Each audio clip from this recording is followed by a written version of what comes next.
Hello, and welcome to Dice Punks, a tabletop role-playing podcast where we focus on playing full campaigns in less well-known systems. This week, in our special Halloween one-shot, we show off tricks, treats, and spooky streets.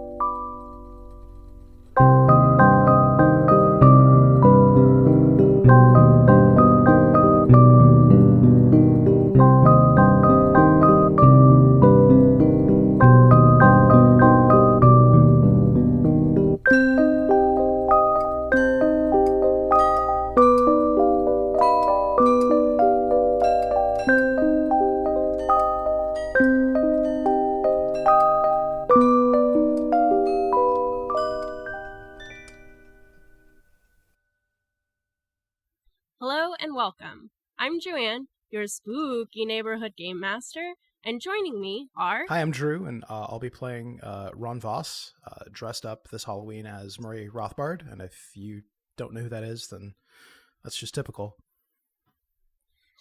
Hi, I'm Robin, and I'll be playing the Scream Queen, Sarah Bishop, dressed up as none other than Pennywise the Clown, but with a few feminine touches. I'm Dez, and I will be playing Ray Olabianco, a theater kid who has built himself a dragon costume. And hi, I'm Adam, and I'll be playing Mel Rivera, who is dressed this year as Pope Joan. And if you don't know who that is or why she's dressed that way, she's waiting desperately for you to ask. Wonderful. Thanks, y'all. Before we get started, I guess we should briefly explain what we're playing and what we're doing today. I am filling in for Adam as game master so that he can play in our Halloween one-shot of in a system called what is it? Tricks, Treats, and Spooky Streets. I've just been calling it Spooky Streets for short. Our campaign is titled the Horror Corridor. I made it as difficult to pronounce as I could. The Rural Juror. The Rural Juror. It's a very simple collaborative storytelling system about that, focuses on kids having a supernatural Halloween adventure.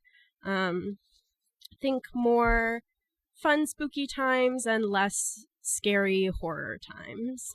Let the record show that we're all really, really excited about the spooky times. We are. Indeed. I'm very nervous. I've never GM'd before, but that's okay. It is all for fun. Yes. Hell yeah. And I'm very excited to have this opportunity to be a player, so I definitely owe you one. It is a chilly, late October evening, Halloween night. North Appleton Farms is bustling with activity. The sweet smells of caramel corn, roasting pecans, and funnel cakes fills the air, and everywhere you look you see costumed groups of friends and families laughing and engaging in Halloween activities. There's a pavilion for pumpkin carving and judging, there's a small midway with some carnival games and even a few rickety-looking fair rides. Another pavilion is set up with food stalls selling barbecue, candy apples, and everything fried. Teens stumble out of the corn maze, coughing and laughing.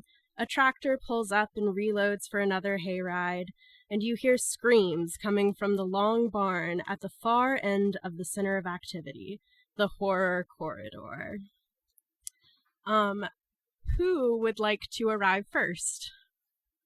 Ooh.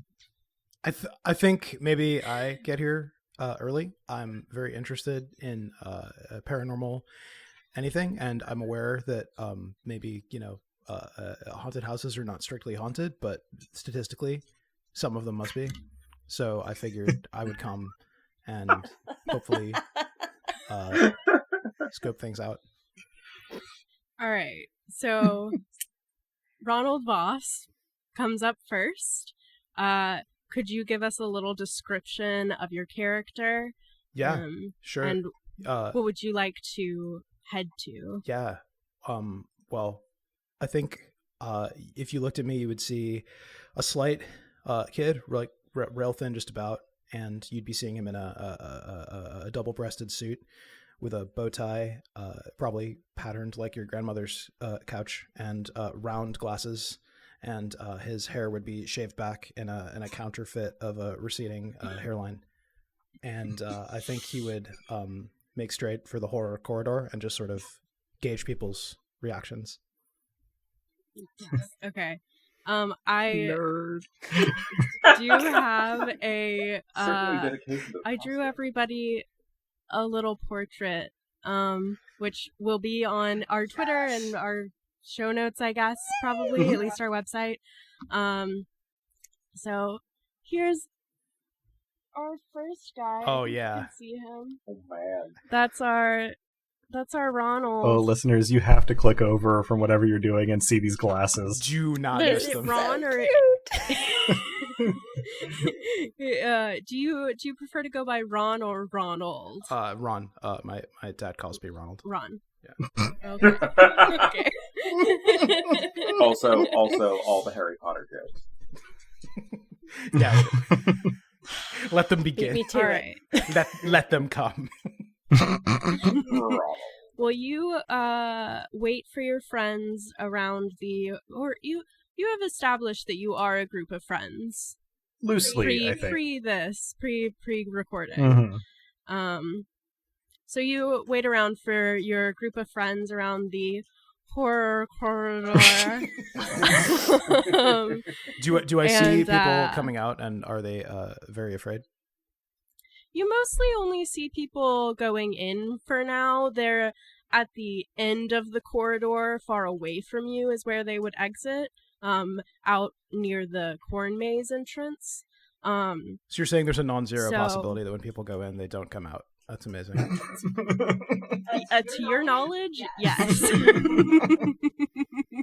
This strikes me as And the there are kid a few who would want to grow up scare and have a actors registered kind of witness. milling about. All right, who wants to show up next? I probably show up next. So I'm probably strolling up like I expect to be the first one, and I'm a little bit surprised to see that Ron is already here. But I hide my dismay as quickly as I can, because it would be cool to compete. But I'm walking up. I'm quite short, and a little on the pudgier side, and I am dressed in an elaborate but cheaply made papal regalia. So this is Amelia Rivera, but if you call her Amy or Amelia, she will not respond. Mel only, please.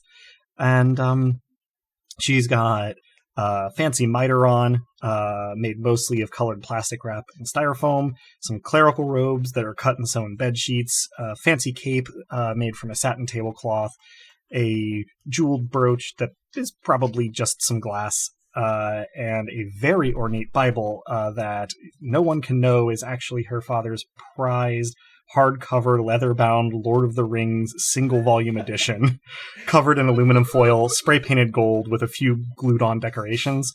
And in my other hand, I've got a crucifix that I just took down from the wall in a forgotten corner of the house and bedazzled, and nobody's any the wiser. It's not easy to see with the costume, but I'm wearing combat boots because I refuse to wear any other shoes. It probably takes me a moment to find Ron because I'm looking for somebody in a costume and he's wearing a suit. And also his hairline has drastically changed. Also true. His hairline has drastically changed. You may not know that as you're approaching me, though. So Yeah. So yeah, I probably stopped to like buy some funnel cake or something and then look around confused and kind of pleased as I'm approaching the horror corridor, and then spot Ron and have to go through a couple of quick expressions to kind of make sure that I don't look dismayed that I was beaten here, and walk up with a casual, "Hey, Ron." Oh, Mel. Hey. You're dressed in a costume. I mean, yeah. I'm from a completely different era. So are you. Although I guess popes stand still in time.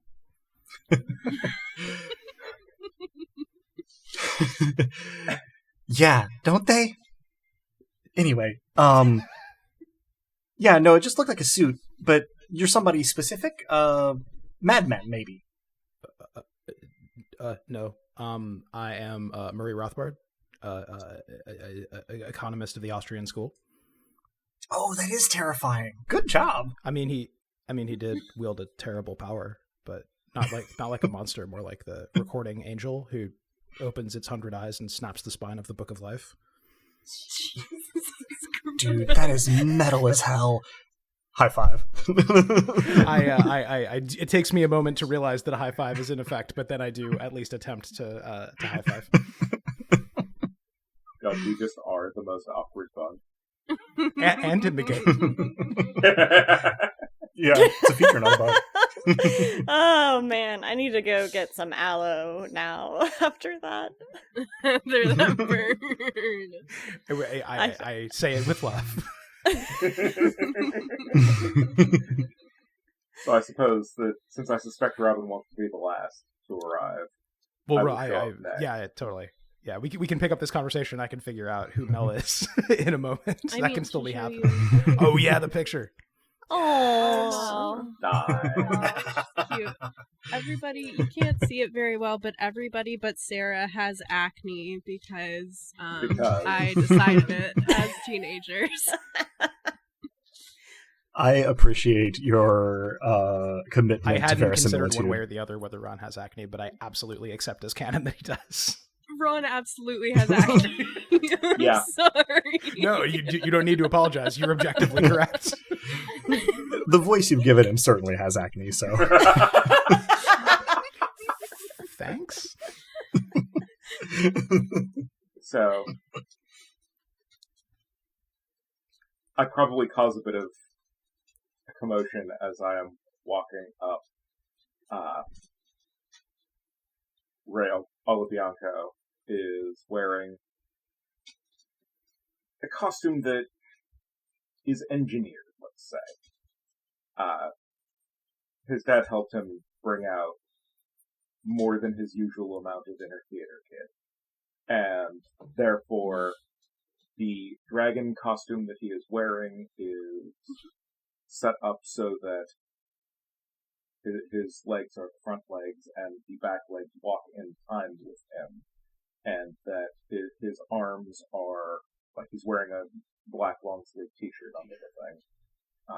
And so, the better to cover up the puppetry that is connected to one hand, because he did at least briefly consider that he would have to use his other hand or something, beyond just controlling the head of the dragon up above his own head. He sort of stares out through, holes in the neck, sort of where it connects to the, chest of the dragon, and there are wings involved, and it's all very, a thing. He's certainly not going to get caught in anything. Hi, guys. Hi, guys. Oh. Hey, Ray. That's a costume and a half. Great work. Thanks, my dad helped. That's more than a costume and a half, and that's amazing. Wow. I wish my dad Check it out. I'll, puppet my arm so that, the dragon's head, comes down face to face with Pope Joe. I do a really good job of not leaning back, but it's clear that I want to. As the dragon's head there gets are lights closer. that suggest that there might be fire, but it is only lights. Whoa. I clear my throat. Back, foul beast! The power of Christ, or at least the accumulated wealth of the Vatican, compels you. Do you know how many dragons there are in the Vatican? No? No. Is that a trick question? No. It's just, all over the architecture. Oh.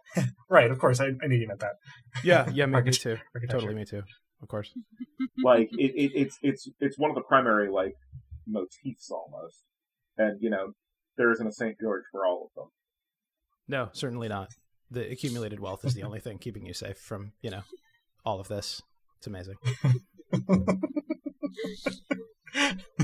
I look vaguely confused in Ron's direction for a half second, and then just big grin and be like, Oh, I'm pumped. I've been wanting to try this thing out, but I've never been able to get a group of friends to go. You guys are... Well, presumably we're all going to love this. Anybody been before? No, No. I haven't. I've wanted to real bad. It's Also, Ron, what is the head shaving part of the costume? No, that's natural. Yeah, it's part of the costume. I'm Murray Rothbard, economist of the Austrian school. Yeah, kind of. I mean, like the secular pope of modern finance. Drew, Yeah, that's kind of terrifying. And also, how did you decide that? Well, it was a combination of admiring his fearsome power and grandeur, and also I had the tie already. So what I'm hearing is that if Ron were female, he would have gone as Ayn Rand. He considered it anyway. This is backstory. He didn't have the confidence to pull it off. Boy. Yeah. All right. Look at what Maybe you have next to put year. up with, Joanne. Here is our Ray drawing. The only reason the head is not further up is because I did not have enough room. So cute. It's very good. I do All love right, Sarah? I, totally didn't mean to run late. I just underestimated how long it would actually take to do this makeup and follow the YouTube tutorial and tease my hair and the whole 9 yards. It's not really worth doing this look unless I can completely stick the landing. Anyway, I show up dressed as Pennywise. Of course, from the most recent It remake. Those movies are so good, by the way. And looking at me, it's probably pretty obvious that I totally bought the outfit from Spirit. It's Ruby's brand. But I did sneak a corset from my Amazon account to kind of wear over it. My parents wouldn't allow me to do that anyway. And I'm wearing it with heels and stockings and the skirt that's with it is totally cute. But the real piece here is, of course, the makeup look. So my entire face is covered in paint, accurate to Pennywise from the movie. But I have painted over my mouth with a really cool special effect that makes it look like my mouth is gaping wide with sharp, pointy teeth. I'm reacting to your horrific face paint, which is terrifying even in cartoon form. Oh, perhaps a special Wow, cartoon form. Joanne. Yes. I am She's having so happy. as much trouble looking at the cartoon form in Joanne's notebook as Mel is having looking at Sarah in the game as she walks up. Yeah, I pause and take a picture next to the sign for my Insta, and if I'm being completely honest, a little bit for my Finsta too. And I kind of brought with me a bunch of red balloons because I thought that would be fun and accurate to the character, you know? So I stop and wave at some people as I go in, partially because I'm going to be friends with everyone, and also because I honestly don't know what any of these new friends of mine are wearing. So it takes me a while to find them, but I act confident and poised the whole time. I'm walking with ease on the ground in my heels, even though it's clearly gravel and dirt and stuff, and I'll have to clean them off later, even though they're kind of made up to look dirty. Anyway, I see everyone and I give them a wave and instantly give them some red balloons. And I'm like, oh, cool. You're dressed as a old man, a nun, and a dragon. That's it. Oh my gosh, I get it. You're Tolkien, you're Smaug, and you're commentary on the weird Catholicism of the Lord of the Rings trilogy, right? What a cerebral idea. I love you guys. You guys are so smart. As It'd you be really walked cool up to and take handed out credit for that, balloons. But we didn't actually coordinate our costumes. Yeah, I'm just slowly shaking my head as I try to get a firm grip on the balloon and tear my gaze away from your horrifying mouth. That would have been cool, but I mean, linguistics are a lesser discipline to economics. Oh, yeah, I totally get it. And I honestly would have gotten a bit of FOMO if you guys planned and didn't keep me in the loop. But yeah, here's a red balloon for you too. I look at the red balloon as though it is going to bite me. And then I take it, but I kind of hold my arm with my other hand as I take it, as though there might be a booby trap attached. I pick that up and I just kind of smile and I go, "You'll float too!" At this point, a sound bursts forth of me. That's really good. That makeup is something else. They were really good. The movies weren't. Yeah. I think the line is starting to move. If we wanted to buy tickets or what, and without finishing the sentence, turn on my heel and go to buy some of our tickets. Throughout all of this, Ray is like inspecting the makeup. Like, yeah, that's really good. Game is currently recognizing games. You should talk to Mrs. Taylor about like helping out with the makeup for plays. You think so? I love. Absolutely. Do like the wings move? I start like kind of poking at your costume and Yeah, like, I'll like do like I have probably set it up so that like 2 fingers are for controlling like the head, and then 2 other fingers jointly like control the wings. So like they can sort of flap, but like not really like fully extend because that would take up way too damn much space. I squeal, and then I'm like, you'll have to show me how you did that sometime. I would love to attach some spider limbs to myself and make them move, kind of like they do in the movie, you know? I haven't seen the movie, but I'd be happy to help you out with, yeah. Yeah, no, we could totally do that. As you guys start proceeding towards the horror corridor line, or as Mel pushes you towards it, Sarah, you are approached by 2 girls, one wearing a sunflower costume, much akin to one you'd see in a school play, and another girl who is in another flower costume, but also with like a little frog hat on it, who come up to you and say, "Oh my god, Pennywise, you're so cool. We love you so much. Can we please get a picture with you?"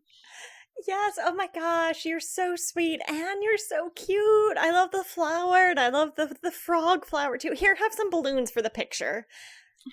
Oh my god, thank you. And they wave off and say, "You'll float too." You'll float too!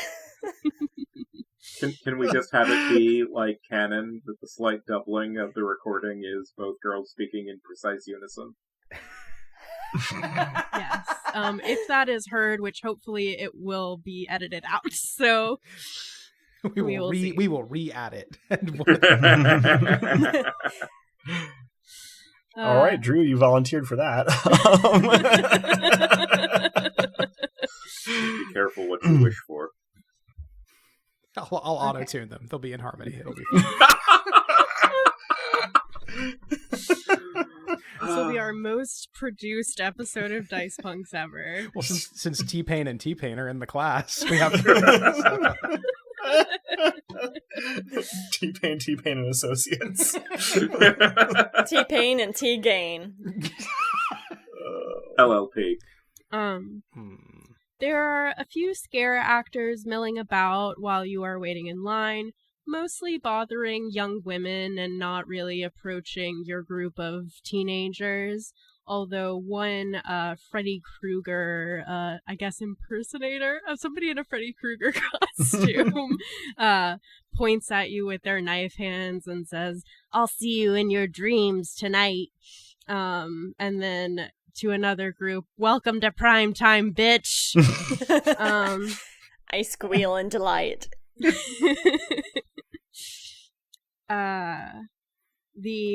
As you approach the door, the ticket taker, the person operating the door operator, takes your tickets and asks you to please turn off or silence your phones, reminds you to keep your hands to yourselves as all of the actors are merely actors, and gives you a general flash warning. As I'm silencing my phone, I turn on my my paranormal event recording app and stick it in my pocket. I do it. I do not make any attempt to hide this from my friends, and I hope someone will ask me what it records. But either way, the teenager taking tickets rolls their eyes as they see you, obviously not turning off your phone, but doesn't say anything because they don't get paid enough. I silenced my phone. Oh my gosh, Ron. Is that an EMF reader app? my eyes widen significantly. Yes. It reads other sorts of anomalies as well, but yes, primarily EMF and any disturbances in the fabric. You know. Does it work? Like, have you taken it to a cemetery yet to get a base reading? Yeah. The one by my house. It seems to work okay. It seems to respond more to people who lived troubled lives, but I guess that's most people. I take a step back and say, "Oh, that's really cool." Having regained some of my composure, I'm like, I hope we pick something up on it. You think we get on like Ghost Hunters? I have just the T-shirt for my appearance. It's good that you planned ahead. I think I know what I would wear too. You enter a dimly lit room. To your left, you pass shelves of jars containing taxidermied creatures and body parts. On your right is a row of plasma balls sending out their little sparks of electricity. And in front of you, you are greeted by a wild-haired mad scientist. Welcome, brave souls, to my lab. You four are an eerie bunch. A horrific dragon? Prepared to be slayed. A clown? You will not find much comedy here. The Pope? Abandon your god here. Ah, and of course, nothing more terrifying than an elderly man. You are here to experience my most ambitious experiment yet, the corridor of horror. And as he says this, he starts to flip a switch, which does absolutely nothing, and flips it back up and flips it down again, and it continues to do absolutely nothing. He flips it up once more, and some Tesla coils pretty far behind him start sparking and sending electricity towards each other. And he flips the switch once more, sending you all not through the door at the far end of the room, but instead you are sliding. You have fallen down, and you hear his maniacal laughter begin to fade as you find yourself in complete darkness. Whoa. I'm really glad I wore shorts. Morgus the Magnificent routine needed some work. I wasn't expecting the grand finale after the hammy acting there. Is everybody all right? Yeah, I think so. Let me check and make sure all the parts still move right. I'll just do sort of a quick calibration. Running system diagnostics. Take a couple of steps, make sure that the back legs still walk with the front legs and all of that. It's like one step shy of a mech warrior costume. As your eyes adjust to the darkness, you see that you are in a pretty blank hallway with a single door at the end. Well, the trap door was spooky, but this doesn't look like too much. And I immediately start walking with an exaggerated air of shoulders back confidence, but very slowly toward the other end of the hallway. I start to follow, and I peek into the jacket of my suit and say, "That guy was alive. Thanks for asking." Oh, that's really good data to collect. I'd hoped he would be alive, because I think I haven't really seen an undead scientist trope yet. That would be an interesting spin on old dynamics. Like unearthing old paradigms. Yeah.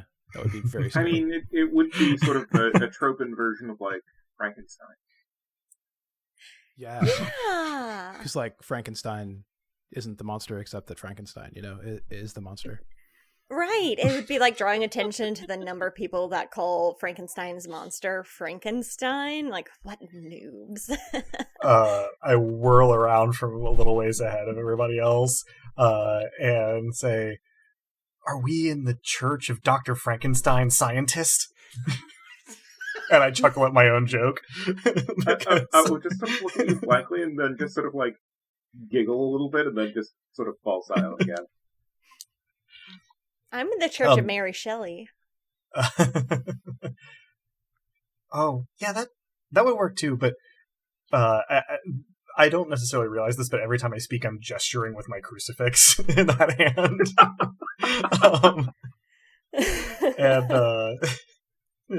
So, honestly, Pope Mary Shelley would have been a pretty cool historical development. Oh, that would be so good. That would have been Byron would have been immediately excommunicated. Science fiction never would have happened. Oh, science fiction! Science fiction would have happened if Mary happened. Shelley was Pope. It would have been compulsory. Yeah, exactly. The door at the end of the hallway creaks open, drawing your attention to the door at the end of the hallway. I literally shriek when it creaks open audibly behind me and whirl around, and then immediately try to fake a coughing fit. Oh, Mel, do you want me to go first? What? No. Let's just, see what they have in store for us and march As you start, increasingly hesitantly toward the door. as you start actually talking rather than coughing, Ray stops gesturing with his puppeteering hand toward, like, patting you on the back. Okay. You enter the door at the end of the hallway, and see a candlelit room with a large dining table in the very center of it, that is absolutely covered in a sumptuous feast of body parts. There are bowls of intestines and eyeballs and brains. There's a large cake plate with a brain atop it, and the walls are lined with portraits whose eyes follow you wherever you walk, as you walk in the room. Walking in first, I come to a dead stop just a step beyond the doorway, and then immediately turn around and make a show of inspecting the doorway, muttering about the mechanism that opened it. I'll take a look at it too, see if I can figure it out. Feel free to have me roll something, Joanne. Yeah, if whoever is inspecting the doorway, if you want to roll a cunning Sure. roll. And remind me what the target number I'm looking for is, or how that all works? Just roll, so you will roll as many 6-sided dice as your stat. Yep. And you need 1 success for a normal challenge, 2 successes for a hard challenge, and 3 successes for a frightening challenge. I will decide when I will tell you what those... So I have a pool of 3, and I rolled a 3, a 3, and a 4. And what determines whether something is a success or not? So a success is 4 and up. So 4, 5, or 6 is a success. And this is probably a hard challenge, so you partially succeed. Yep. And when you partially succeed, you may propose a way to progress the scene, but I will interject with something spooky. This is interesting. Hold on. Let me think. For the record, I rolled 1 success on my 1 cunning, so I still failed. Okay. Well, you partially succeeded. Yeah. Well, you two, while you are inspecting the door, it slams closed on you, but does not harm you at all. Full-throated scream. Are we still on the other side of it? Or Yeah. Okay. Okay. I assumed that you guys had come into the room as well. Okay. If that is okay with you. No, you're the GM. That was my assumption as well. Yeah. So when something spooky happens, all players present at the scene need to roll a single die to resist getting scared. So if you roll a success, you can describe how you resisted the spooky circumstances, and if you fail, you gain 1 point on your spooky scale, and describe how you reacted to being scared. So the something spooky, door slamming. Now you may roll a single die to determine if you were spooked or not. I was very spooked with my 1. Ronald has not been spooked. I was not spooked. Sarah has not been spooked. I rolled a 5. I was not spooked because I was busy right. looking at the mechanism. Unsurprisingly, Mel is our most spooked. What do you mean unsurprisingly? I'm very brave. I will say that I am not spooked because 100% of my attention is on Mel's scream. Obviously, my response to being spooked is a blood-curdling scream, and I probably fall, like, kind of back on, like, butt and hands and sort of, like, scoot away from the door a little bit, and try to get my breathing under control. I offer Mel a hand. I would say then that the reason that I do not actually figure out the mechanism is that, like, I'm trying to help reassure Mel. Once you have regained your composure and look at the room a little bit more, you see another large door on one wall that has a gigantic padlock on it. The padlock has 3 colored locks, a pink lock, a white lock, and a red lock. I stand up and sort of brush myself off a little shakily and go, that startled me. I still haven't found the mechanism. Ooh, look at the lock. And sort of try to point everybody's attention to the padlock. Oh my gosh, it's like an escape room too. This is totally cool. So based on the colors, it's like kind of resembling all the stuff on the table. So I bet we have to dig through all of this, and I immediately start like digging through a bowl of eyeballs. I'm like, oh wait, before we mess it up, can we get a picture of me in front of this delicious meal? And I like pass my phone off to whoever's hand is closest to me, and then like pose. Let's say it's me. I'll be the. Okay. Yeah, no, go for it. Yeah, no, Ray, go for it. I will take the phone in my non-puppeteering hand and just like fumble around with it, and then just hand it over to you. God, aw, the image of you as a dragon being the instant boyfriend would have been very good. But all right, I take it way too seriously. I adjust the aperture if that's available in the photo app, and I take probably, like, I do burst mode, so there's probably 50 to 100 shots. Oh, this is so perfect. Most guys don't even think to do that and let me pick through the ones that I like the most. Thank you. Well, I mean, you know, it's not like my name is on them, but it's my work, and I think worth doing well. Yeah, I'll totally tag you. Like, if you're comfortable with that, okay. Like, photo credits, very important to me. That'd be super cool. Sarah, if you would roll a courage roll as you dig through the bowl of eyeballs. I am very much trying to mask my reaction to the sound. Oh, I have one success. Okay, that is fine because it was a normal challenge roll. As you dig through this bowl of eyeballs, you realize that these eyeballs are just peeled grapes. Just peeled grapes. And you find a white key in the bottom of the grapes. Like the whites of my eyes. Do you share that they are just peeled grapes with those of us not actively digging through the bowl?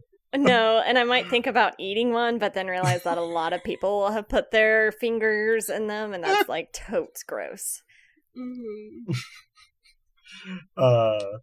So I'm gonna sort of like nervously look around the table and be like, how do you think they made all this? Like, what a cool job, right? To like sit around and like manufacture intestines and stuff. I will just look at you.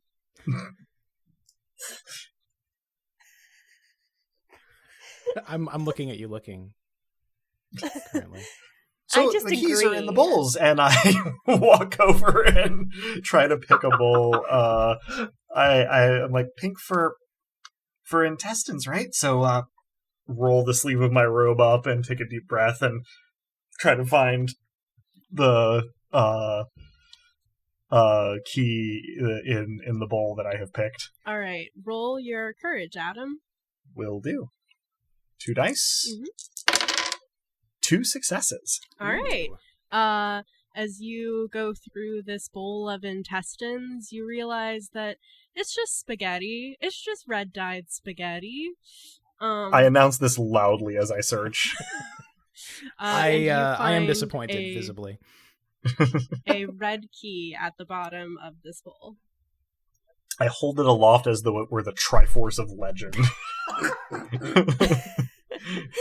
I make But a I little refrain from making sound da-na-na. effects. Ah, yes!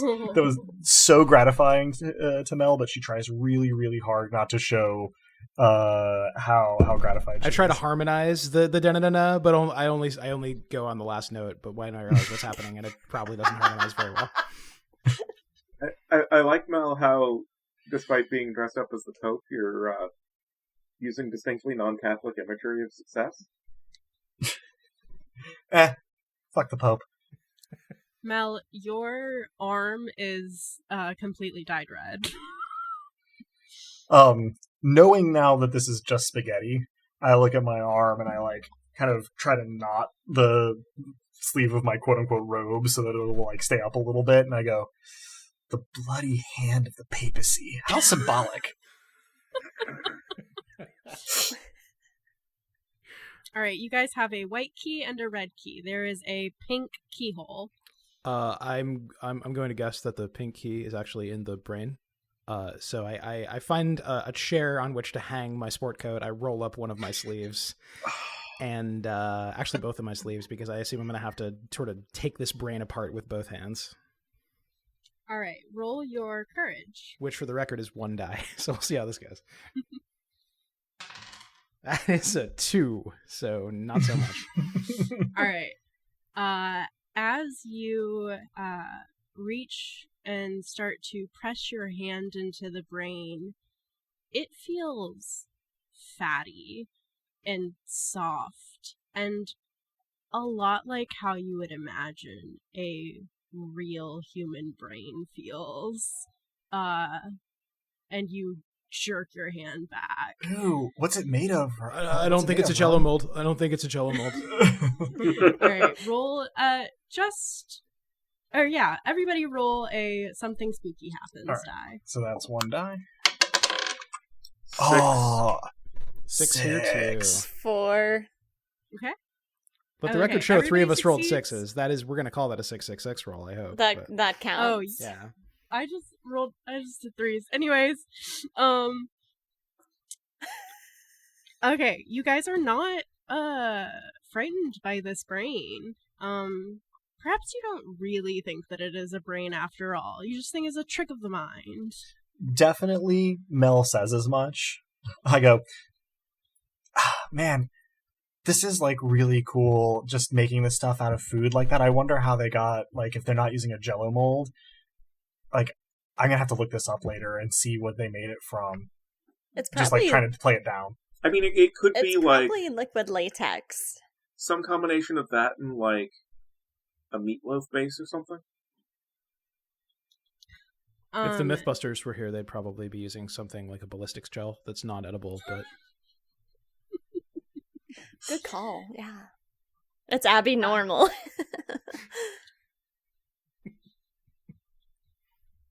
So, do we get another crack at this brain? Is that how this goes? Yeah, there is still a pink key that is missing. I mean, I have something to prove at this point, so I go for the brain again. So do I roll again? Because you are facing your fear, right now. I imagine you are a little scared of the brain. I am scared of the brain. You may roll an extra die. Okay. All right, here we go. That is a 5 and a 2. There you go. You, on second look, it's just Jello. You don't know what you were so afraid of. And you pull a pink key out of this brain. Did I say That it is wasn't such a Jello dreadful because pun. Did I say that it wasn't Jello because actually it's definitely Jello? Good to know. All right. I feel so much better now about my freaking out about the door, but instead I just say, I wonder if we have to like turn them all at once, or if we can just kind of just make sure they all get unlocked. It would feel best if we kind of like turn them all at once, though, right? Like add to the drama of the situation. Feels right. In response, Yeah. I hold out my key and start heading for my lock, and I go, no, no, no, no, no, no, no, no, no, no, no, no, no, no, no, no, no, no, no. Move in sync as much as I can. I do too. Grinning like an idiot. I will stand sort of uselessly behind you all. But, like, close. You all simultaneously turn your keys in the lock, and it unlocks perfectly and just drops to the floor. And the door is open. Da da da da da da da da. This is like way more involved than I thought it would be. That's like cool, right? Like we're having a fun time. Yeah. Looking mostly at Ray and Ron and trying to keep Sarah's horrifying makeup in the peripheral vision. No, this is great. I make a show of pushing the doors open like Dark Souls style because I have to display courage to make up for my earlier displays of fear. I am still holding a Totally, piece. I'm holding a piece of the Jello brain, which I had decided I had to eat in front of everyone to show my courage. And as I see the door thing happening, I realize maybe I don't have to do that, and surreptitiously put it back on the table.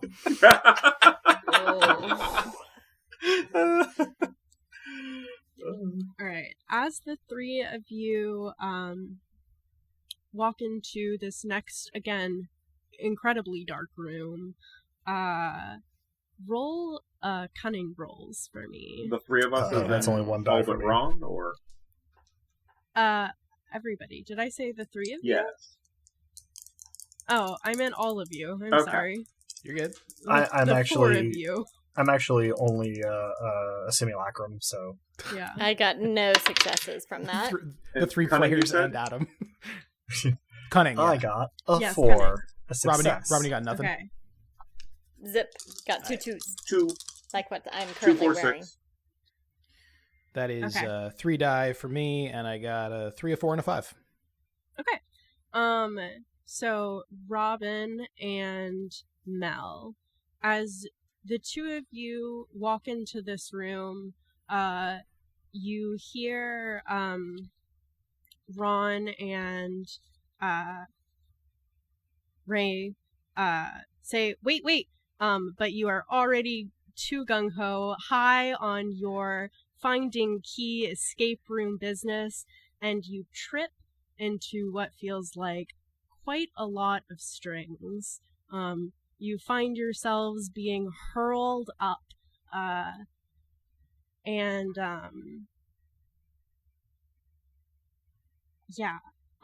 roll your something spooky dice. Oh. Oh, got a 6. 3. Okay. Adam, you are absolutely terrified. So we are like bouncing off of something and then up, and then presumably like. You are being held in the air by strings. Oh. Okay. As you come to terms with this, you are pulled over to one end of this room, and stage lights come on. The whole time, from the moment I fall until and beyond the stage lights come on, I am thrashing and shrieking. After you regain your sight from being momentarily blinded by the stage lights, all of you see that with Mel and Sarah on stage are about a dozen mannequins, wooden, like artist model puppets, and music starts to play and they begin to dance a ballet. As I'm, like, before I see the mannequins, I start singing, I know your secret, your dirty little secret. And then suddenly the mannequins start moving. I'm like, presumably we are doing our best to drown out the music with screaming and yelling. Mhm. I have not stopped thrashing either. I try to make sure that I don't get caught on strings, because there's a lot of me to get caught on strings. It is kind of a miracle that you did not get caught on strings. Yeah, it is. Are they raised so high that we can we do anything to Yeah. disentangle them, or like can we not see where the strings begin and end, so it's hard to tell? You can see the strings, but they are up on a stage and you are kind of Not. like down in the pit. So are the strings no longer really interactive? I'm gonna say not really. Okay. You hear from presumably a balcony, two old men shouting, "Hey, get off the stage!" This is so much worse. Oh no. If you're gonna be up there, at least do something cool. That probably does cut through my terror with confusion. And I'm still probably like kind of struggling, but now I'm looking around wildly for the voice and maybe going like, if you have such a good idea of what to do down here, then why don't you come down here and do it? I'll trade places. Come on down. Oh, we don't have much longer left. we paid good money for this show. What is this, upon Statler hearing and them Waldorf? booing, Yes. No equivocation. Yes, that's it. So they actually say that? Do they say that they're Statler? and Yeah, Waldorf? no, because that was in character. Oh, okay, no. For legal purposes, no, they're not. For legal purposes, absolutely. They shout, for legal purposes, no. We're Watler and Staldorf. We're Watler and Staldorf.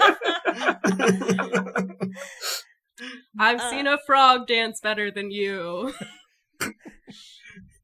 Was the frog also tied up? I try to do a little clown dance, but the whole time I'm whispering to myself, not mannequins, not mannequins, not mannequins. Oh gosh, I hate this, I hate this, I hate this, I hate this. Sarah, you are going to roll as you are trying to do your clown dance, there are mannequins like zooming by you, absolutely not paying attention to you. I'd hope not, they're mannequins. And you try to do your little clown dance. Roll your charm. I got a 3, so I don't know. Yeah, you are absolutely too shocked to do anything. I'm not gonna make you roll a frightening roll, though, because you are already very, very frightened. Yeah. I see Sarah doing this and decide that I better at least pitch in. And so racking my brain, I start trying to do a slow pirouette where the strings are holding me and singing the tune from the beginning chorus to this corrosion. It's the only thing that comes to my head. Roll a charm roll. All right, this is where I'm a Viking. 3 dice. 1, 3, and 6, so I got 1 success. Okay. Stadler or Watler Watler and Staldorf go, "We don't want any of that That's sad girl shit.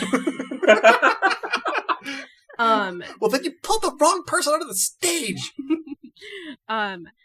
As you have tried to win over oh god, I'm not Wattler going and to be able to Staldorf. do it. As you Wattler and Staldorf, two of the mannequins approach, or one mannequin each approaches you and holds out their hand as you see the other mannequins on stage taking up or holding each other and beginning to dance. Oh, I'd probably take that breath and make that noise, and then gritting my teeth, hold the hand out to the mannequin in front of me, trying really hard not to make a fist. All right. I am going to give an opportunity for the other two to react first. Just because, yeah. This is a long shot, but can you actually breathe fire? No, it's just lights. Like the fire hazard. Like didn't want to. Yeah. I should have assumed. I should have engineered better. Sorry. No, you couldn't have known we'd be fighting evil puppets.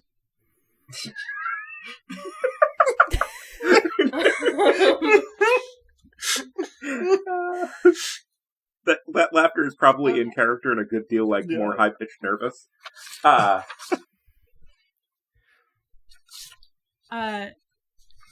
Mel? Yeah. Would you like to roll a charm? More than anything. 2, 4, 6. 2 successes. Okay.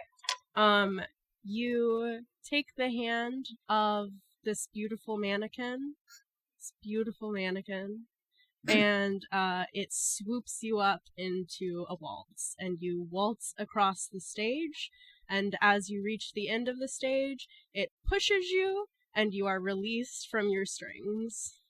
Oh, thank God. I was doing the whole waltz with the crucifix and the book in my hands. But I probably regret this when it pushes me and I kind of stumble. I will try to rush forward and catch her. Okay. Do you want to roll a courage for that? Sure.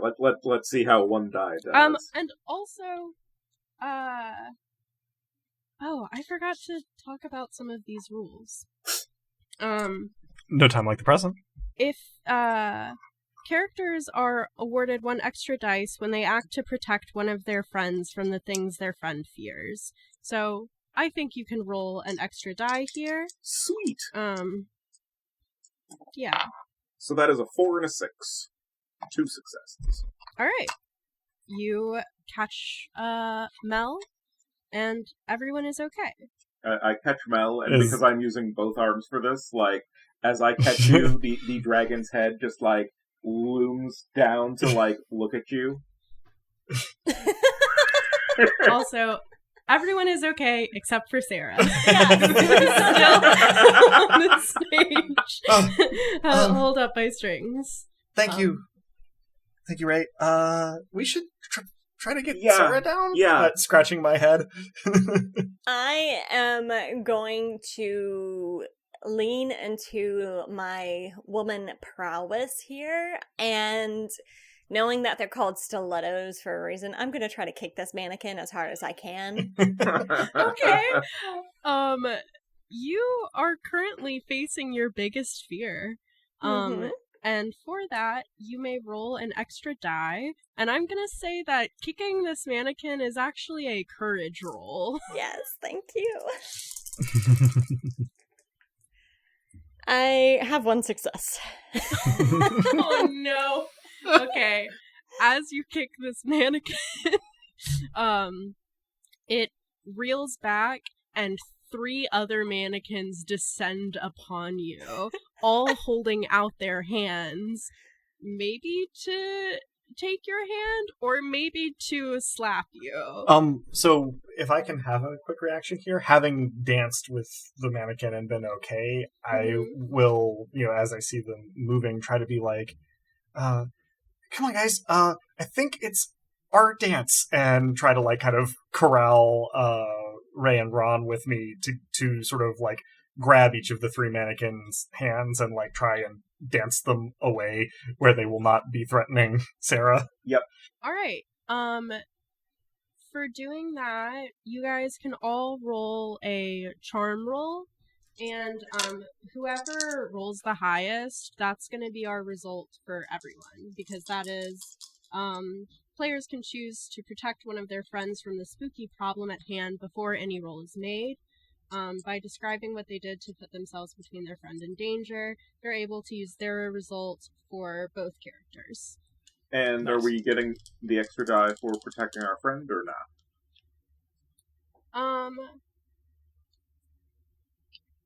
Yes. Cool. 4 dice for me. Damn. Yeah, so everybody roll their charm. 3, 3, 5, so 1 success. Yeah, 4 dice, 1 success. Whoa.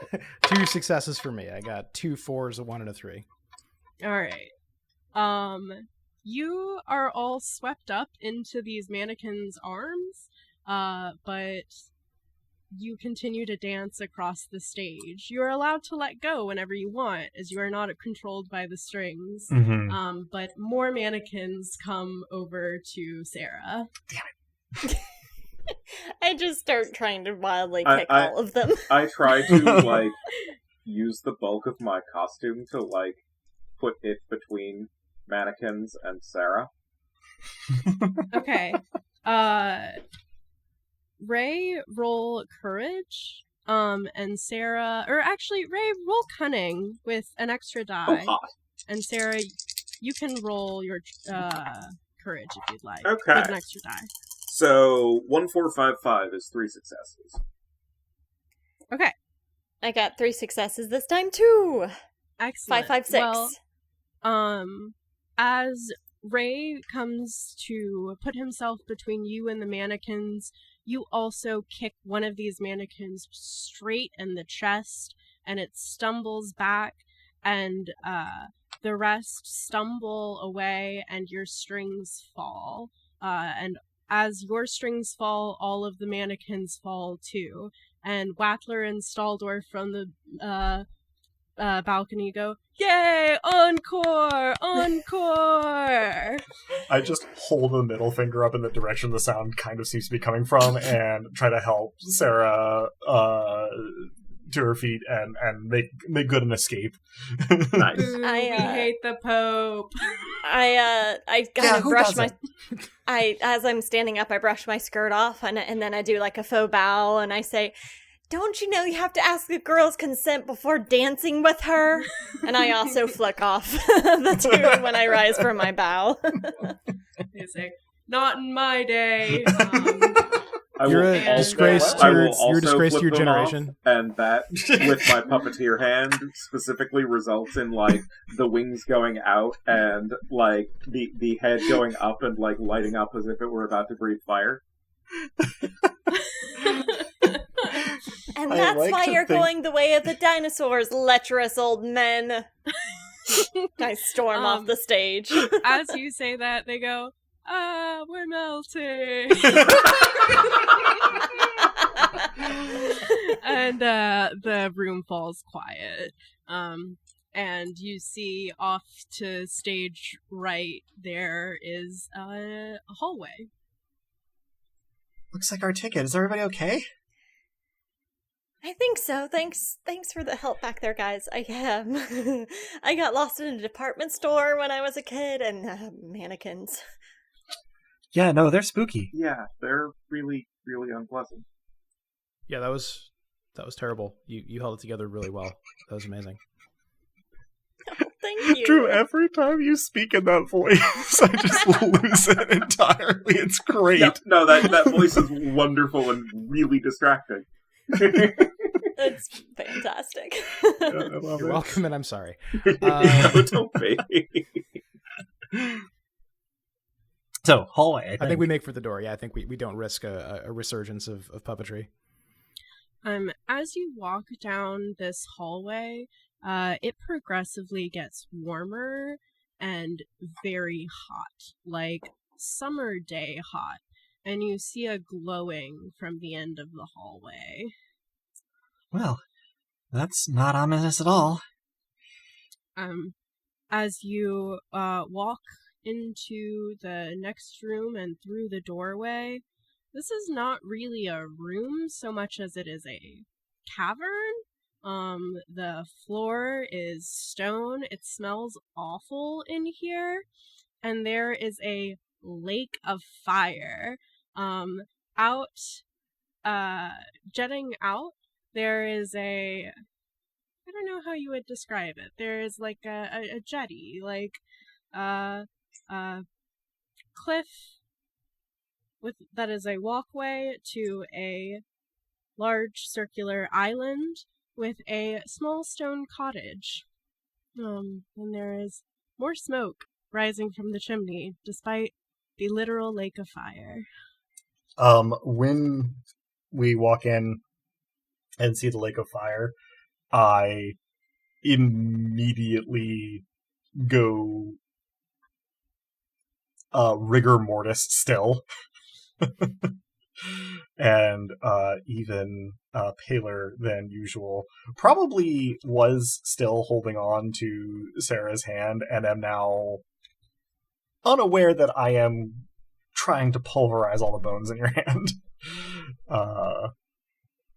Not Mel's scene. I play it off like I don't realize how hard my hand's being squeezed and try to squeeze back but can't because frankly circulation is being cut off. But I kind of smile and say, "Hey, terrain is worth ambition though in hell, right, Pope?"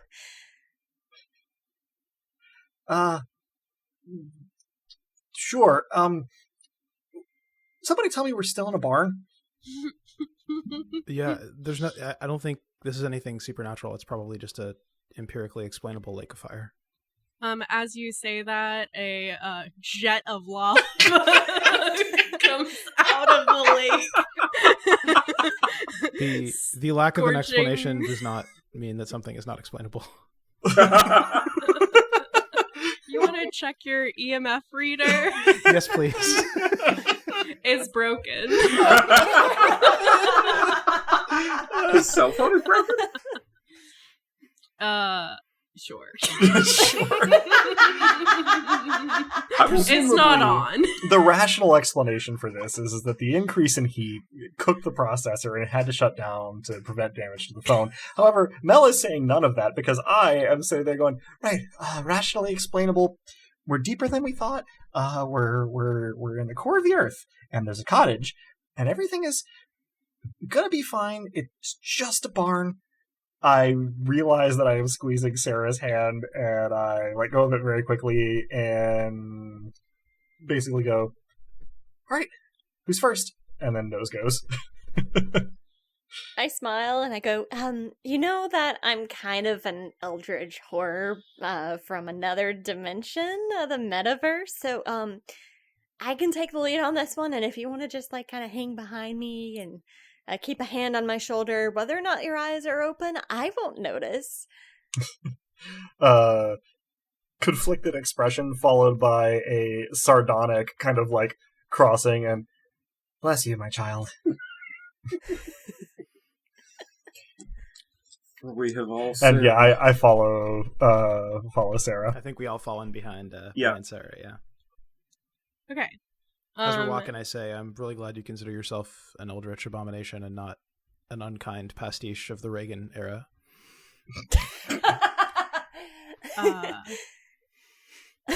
Well, I did dress as the modern version of Pennywise, not the Tim Curry edition. That's true. They were really wise to move the timeline forward, I thought. I thought so too. As you approach the cottage, you hear an acoustic rendition of Heaven and Hell by Okay, this actually sets Mel much more at ease. I visibly relax when I recognize the song. And go, okay, well, nobody who appreciates Ronnie James Dio can be all bad, right?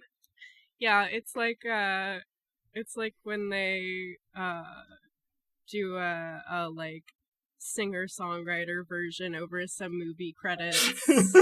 Yeah. Though I do prefer the original version, I suppose. Can we tell if the singing is coming from the cottage, or is it just kind of from everywhere? It is coming from the cottage. Okay.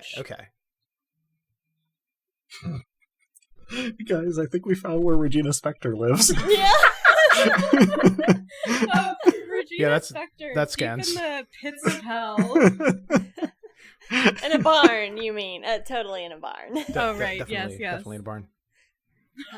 I am still going to let Sarah take the lead on whatever happens with the door, knocking or opening it or kicking it or whatever, but less I'm petrified just currently. open it, but I'm going to go for it and just open the door. It is locked.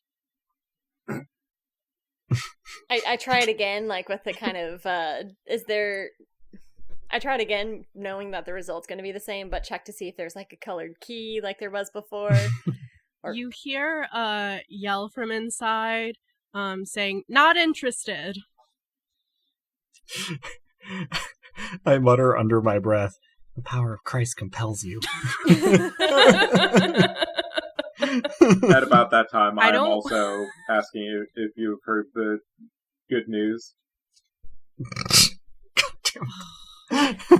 You hear a loud scoff from inside saying, "Of course I've heard. Why do you think I'm here? Can't you see the sign? No solicitors." And you see a cross stitch on the door that says "fuck off." We're not solicitors. We're just a bunch of teens that were never baptized. The door opens with a chain across it, and peeking out is a red-skinned, perfectly cute little cottagecore looking demon. She's got bangs and one horn and a flower in her hair and big ol' orky teeth. She says to you, "I really don't have time for this. My tea is almost ready." And as she says that, you hear screaming inside. Mel starts screaming at the exact moment the tea starts going, having lost all of the cool I have regained upon seeing an actual demon. I am holding my bedazzled crucifix out in front of me in both hands, having dropped the book to the ground, and like kind of shaking and backing up, and start to mutter when my scream dies off, "I knew it, I knew it, I knew it, I knew it, I knew it, I knew it, I knew it," as I am backing away. She opens the door, she undoes the chain and opens the door the rest of the way, and stands in front of your cross and just looks at it. I shake it like it's a pen that's not writing. Try again. I quickly jump in the way because I feel like not putting our best foot forward. And oh my gosh, your makeup is amazing. You are just so cute. I love a good cup of tea. Do you mind if we have some too? Oh, thank you so much. I've been really trying some new mascara, and I think it's really helped bringing out my eyes more. You see these ferociously red and orange firelit eyes, and she opens the door to you and turns around to grab the kettle, inviting you in. I have stopped awkwardly about halfway back toward the door, of backing away, and am now pretty much just standing there, visibly blue screening. I grab Mel's hand, most likely the one that's holding the crucifix out, and kind of pull her behind me, and I say, "Oh, your mascara is totally working for you. What brand are you using? I have to know your secret, because there's no clumping and so much volume." Oh, well, it's really just pure bat guano. It works like a charm. Like, I always knew that it was in some mascaras, but I'd never tried just the raw deal. And she pours you some tea and sits down with you. So what are you doing here? As we were walking in, I, by the way, whispered to Ray, I think this is girl stuff in a way that I'm not very comfortable with. I'm supportive, I just have nothing to contribute. And when she asks what I we're would doing just here, I say, lean over and quietly say, mood.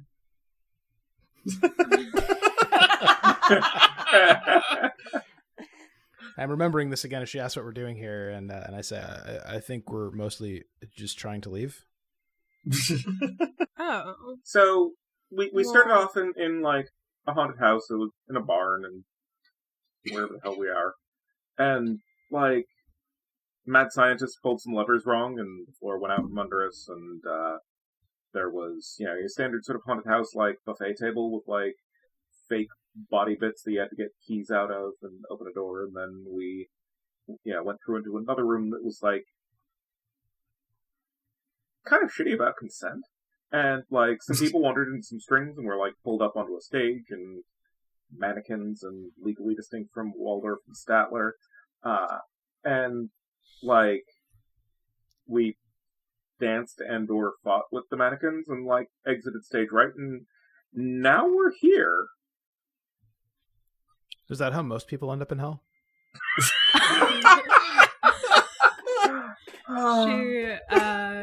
She says, I don't know. I don't know what you guys are talking about at all. I just live here.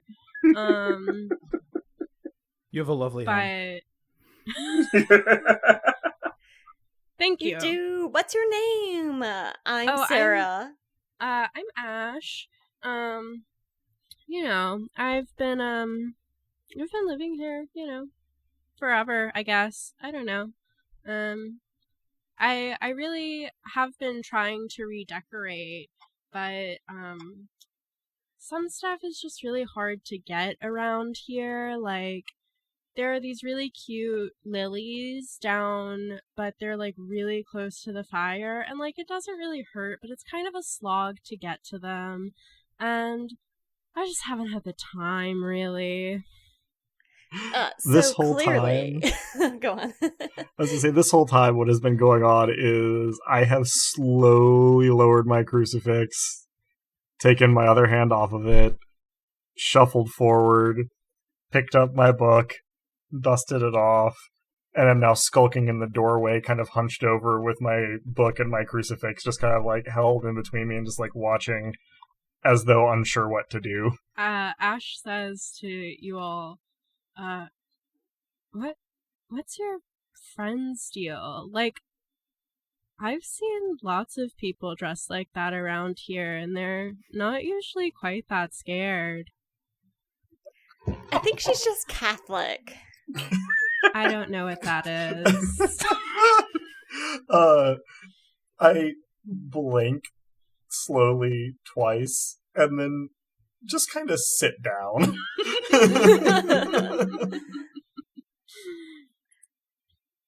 I sip my tea. I want to know what it tastes like. It tastes like smoke. And a little bit like cinnamon. It's very warm. This tea's really good. Thank you. It's my own mix of mostly brimstone and bat wings, and occasionally we'll get like a salamander around here, and so I'll grab some of that too. I think that's like ingredients of some of my beauty products. Yeah, I mean, they have multiple uses. I just think it's really cool if you want eat to try local. the bat guano, I have some extra. I already have mascara on. Otherwise, I would totes try it out. Your skin is beautiful, by the way. But speaking of baguano, would you know that like snail mucus is really good to kind of retain the moisture lipids on the surface of your skin? Oh, I have some trouble with that with all the heat around here. It's kind of a dry heat. Yeah, that'll help you completely reestablish your Sorry. moisture barrier. That's great. I'll have to keep that in mind next time I maybe see a snail. Anyways, you guys are trying to get out of here? Yeah, do you know the way? In the background, I nod vigorously. Is that unusual around here? Yeah, no, I really don't ever have visitors. The first I've seen in a while. I could tell you how to get out of here if you could maybe do me a favor. And get you those flowers? You Read know my what? I snap. mind. Yeah, so they're just down at the very bottom of the cliffs, right next to the fire. If you could just like grab a couple, 10 or so, I would really appreciate that. Yeah. Okay. I think we can. We can see about that. The fire is literal. Yeah, the fire is literal. I feel like I should let you guys know that I have so much hairspray on right now.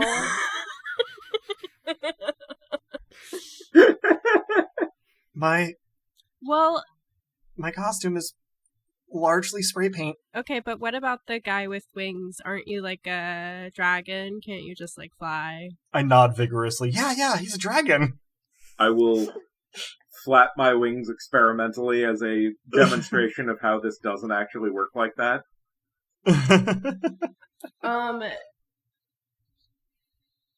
Okay. I assume that nothing actually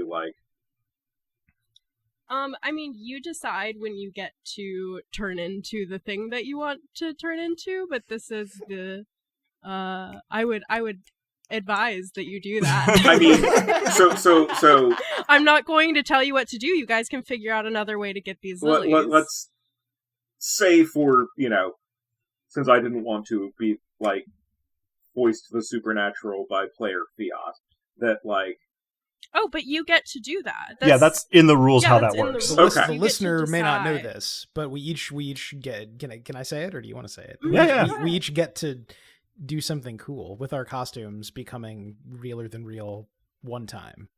Yes. Superpowers. Superpowers. By the power of Halloween magic, Hell yeah! you can fully embody your costume and become it. Now, if we can do some metagame table talk, and feel free to veto me on Go that. for it. It is fully possible that my costume could be useful for this as well. You can but also do that. It would absolutely have to be pointed out to Mel. I am not the character who's going to think of it on my own.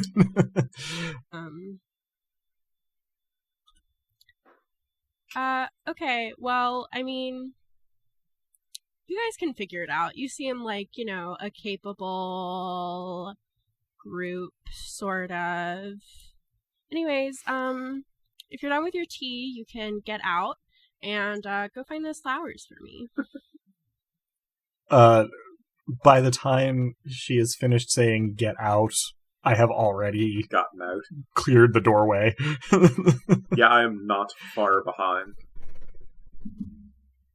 Probably standing there staring down into the lake of fire, squinting to see if I can see flowers.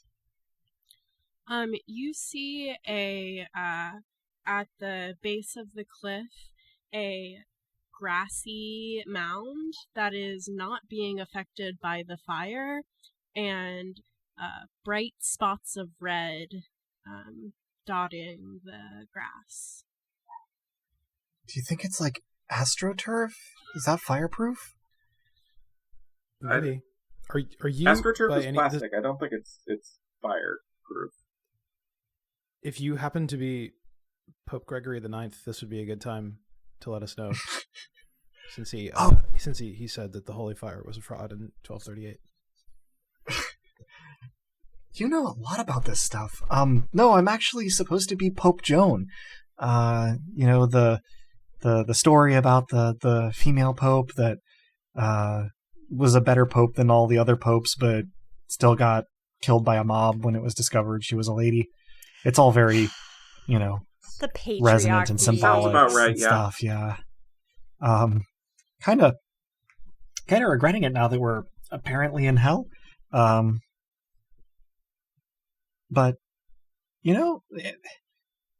screw it. I don't want to be here. We're getting out of here. And sort of square my shoulders and then stand there just looking nonplussed. How steep is this incline?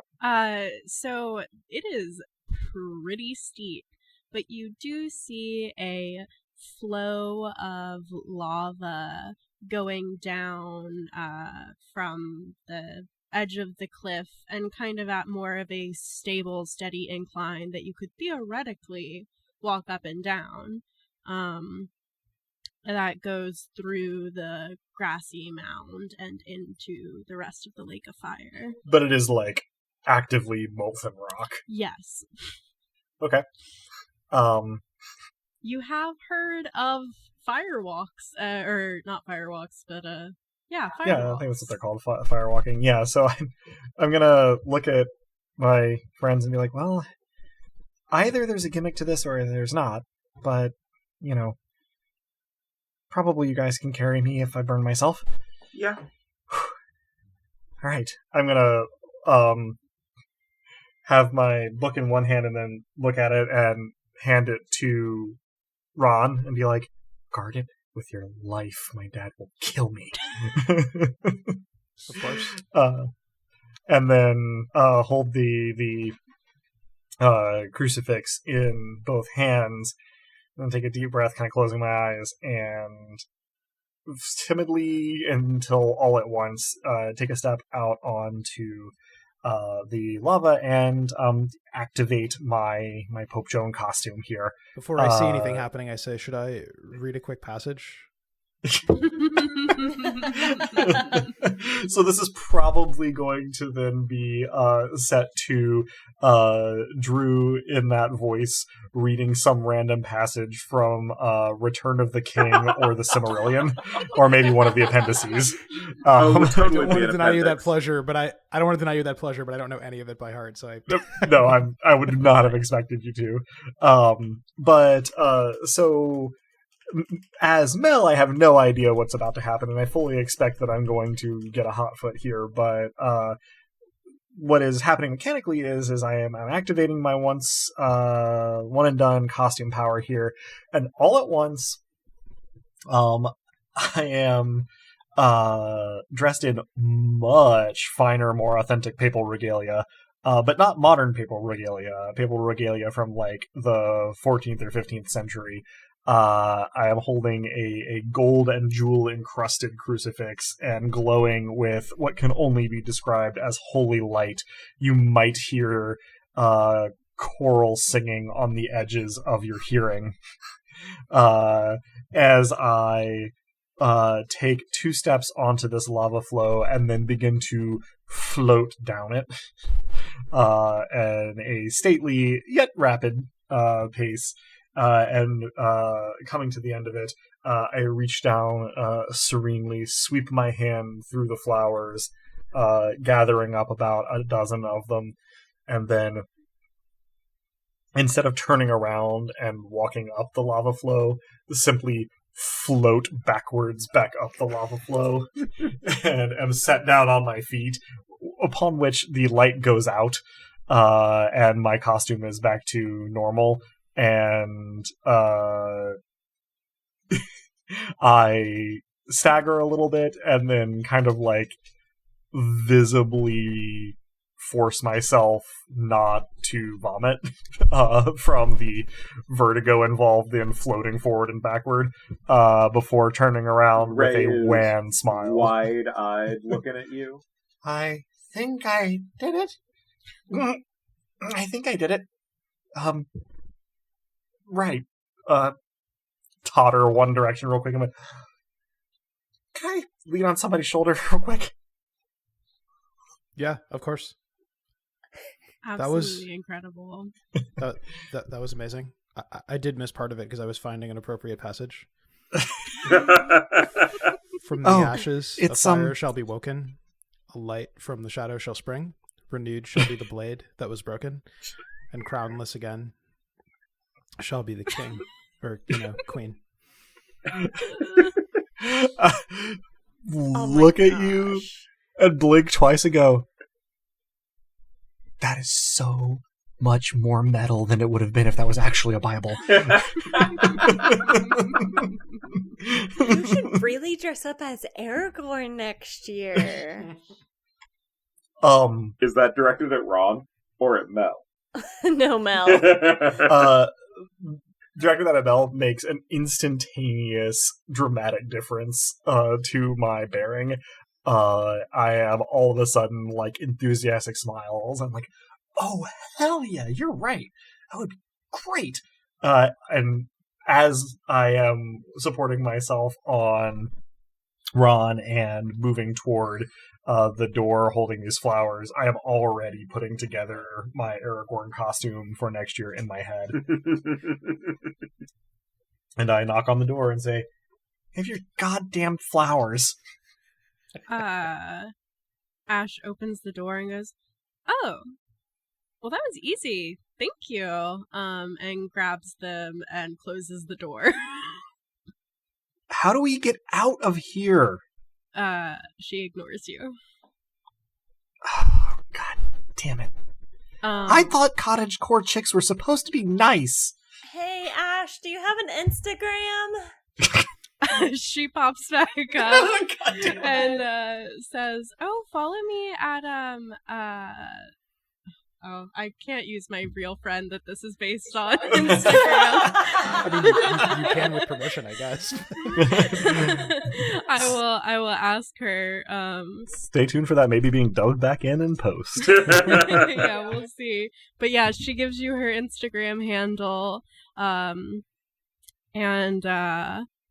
says, you should just try heading out the way that you came in.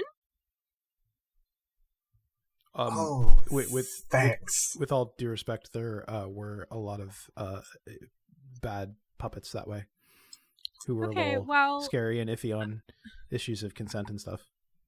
I mean, usually when I leave here, I just kind of go wherever. I don't really plan on anything, and sometimes it takes me where I want to go, and sometimes it doesn't. I am stomping, grumbling towards the door we came in through.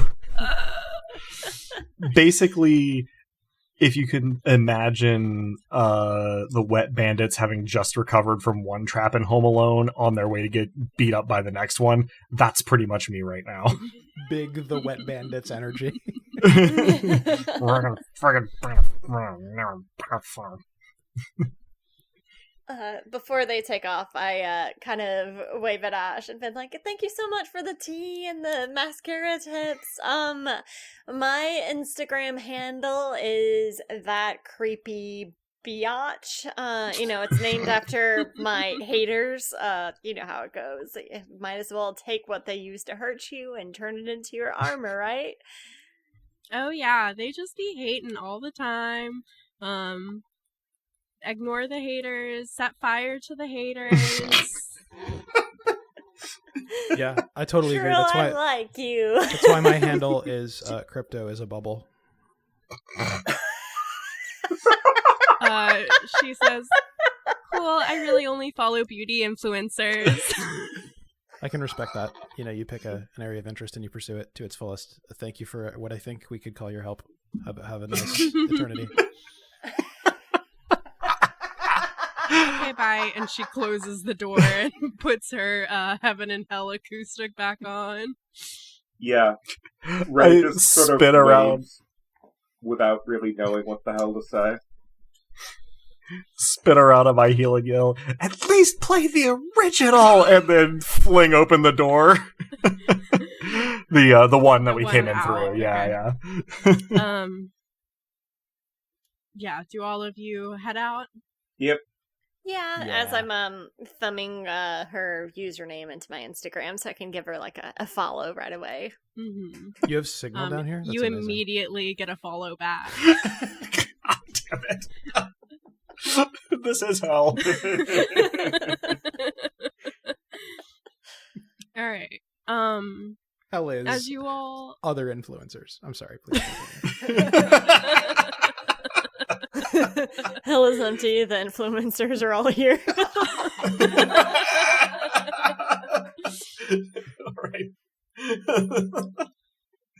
All right, you all head back in the way you came, once again into total darkness. And in total darkness you remain. This is getting really old. Does anybody have a lighter? I turned my phone flashlight on because I was still kind of thumbing through Ash's profile and liking everything. You do not see anything. Not your friends. There is nothing in front of you. You feel floor, you do not see floor. Each of us are separated and alone then. You do not hear or see your friends. Well, shit. Guys? Are you there? Guys? Does Totally the floor not feel... funny. Does the floor feel normal? I mean, that's all the input we have. What the fuck is this? You feel solid ground, and as you realize that you are pretty much alone, you see a little bit more. It is not pitch black in here, but a deep, deep midnight, and or midnight blue. And you see a few twinkling dots of light far, far off in the distance. Each one of you sees this. The dots of light are different colors. There is a purple, there is a red, there is a pink, there is a white, and there is a green. So, I am assuming this would count as spooky things happening. Yeah, you know what? You guys haven't rolled in a while. Let us roll something, your spooky die. Okay. Yeah, I definitely did not get a success there. Okay. I did. 6. Okay. I did, but can I ignore that? Because I got this a is my 5. particular fear, and why the hell not? Yes, you very much are allowed to just rack up a spooky point. But you are all good. Okay. So, I racked up a spooky point Yes. because I got a failure. And I chose to take one. Yeah. Yes.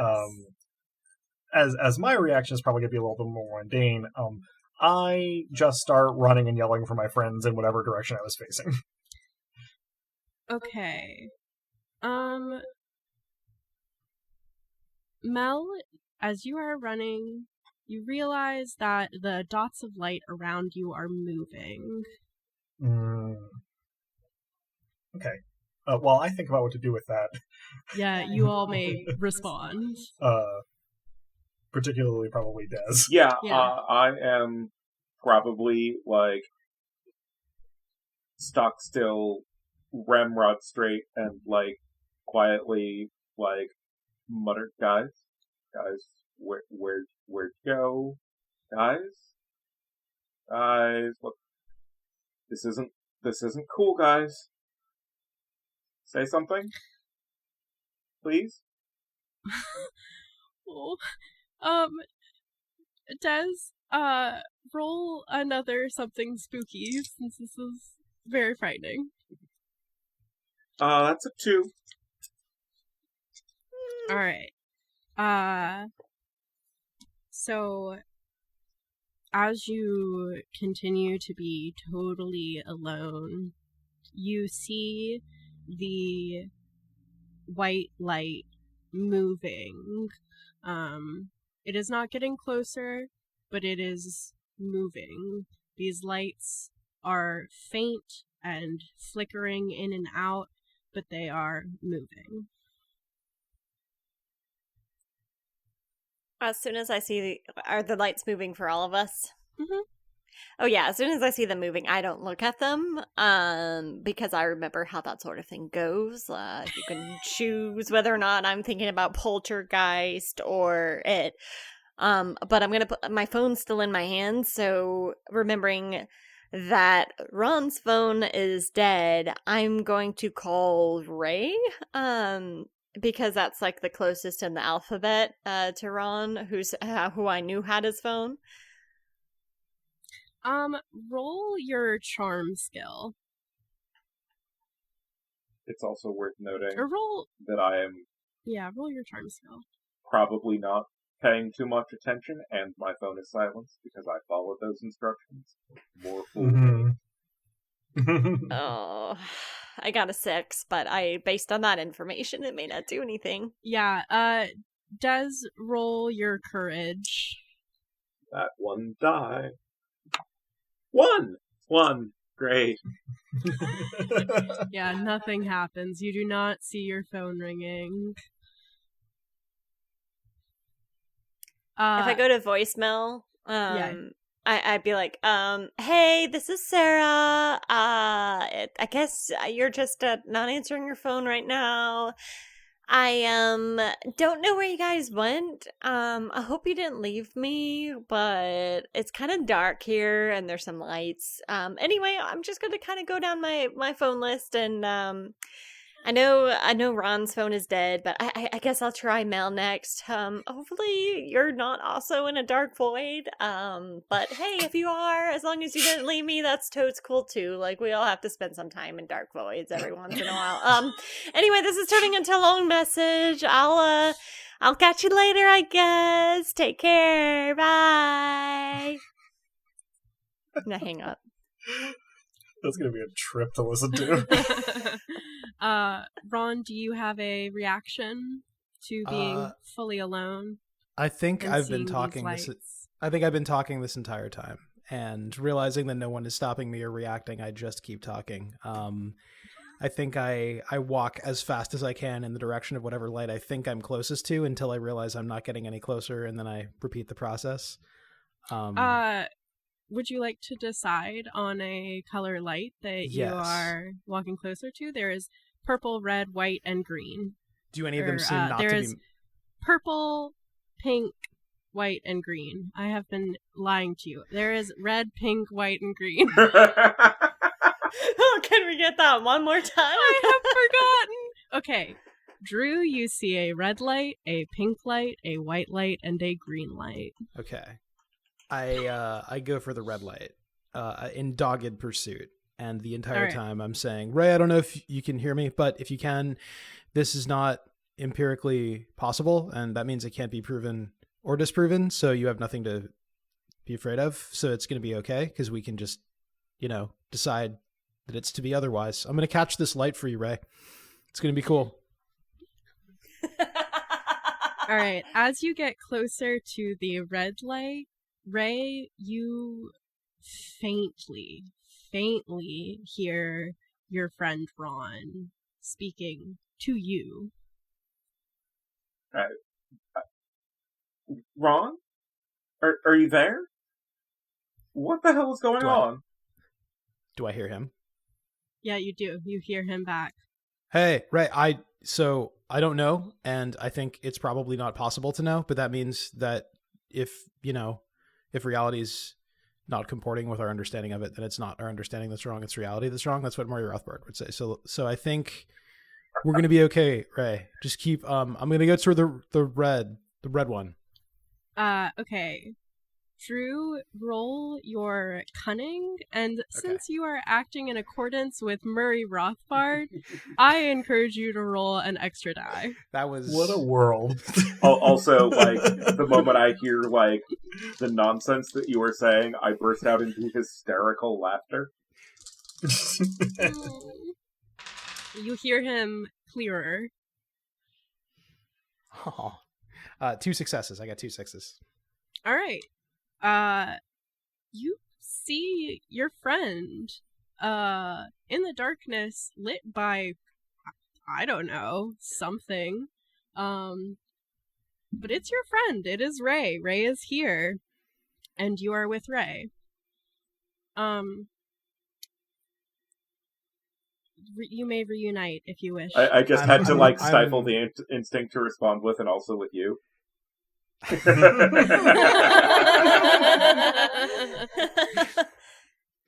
not like totally wrong. I want to give him a hug, but I don't show him emotion, or at least I think I'm not showing emotion. I also don't want to harm the dragon costume, so I give him an extremely tentative hug on several counts. The hug is like, you give an extremely tentative hug. I am a terrified theater kid. I latch onto you, and that pulls the dragon head down over one shoulder.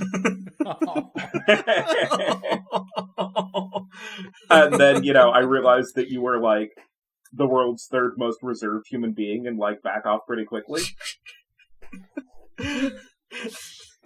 Yeah, I look shell-shocked from that hug, but not unappreciative. Hi. I'm so glad you're here. As you two have this adorable, sweet, heartwarming reunion, there's a streak of white across way, way out there, but you basically see a shooting star zoom, and Mel and Sarah, you see the purple and red lights are much closer to each other. They are oscillating red and purple, basically. Continuing my pell-mell sprint, I curve toward the lights that are close together, because at least that is something that has changed. And I'm continuing my breathless yelling about, is anybody there?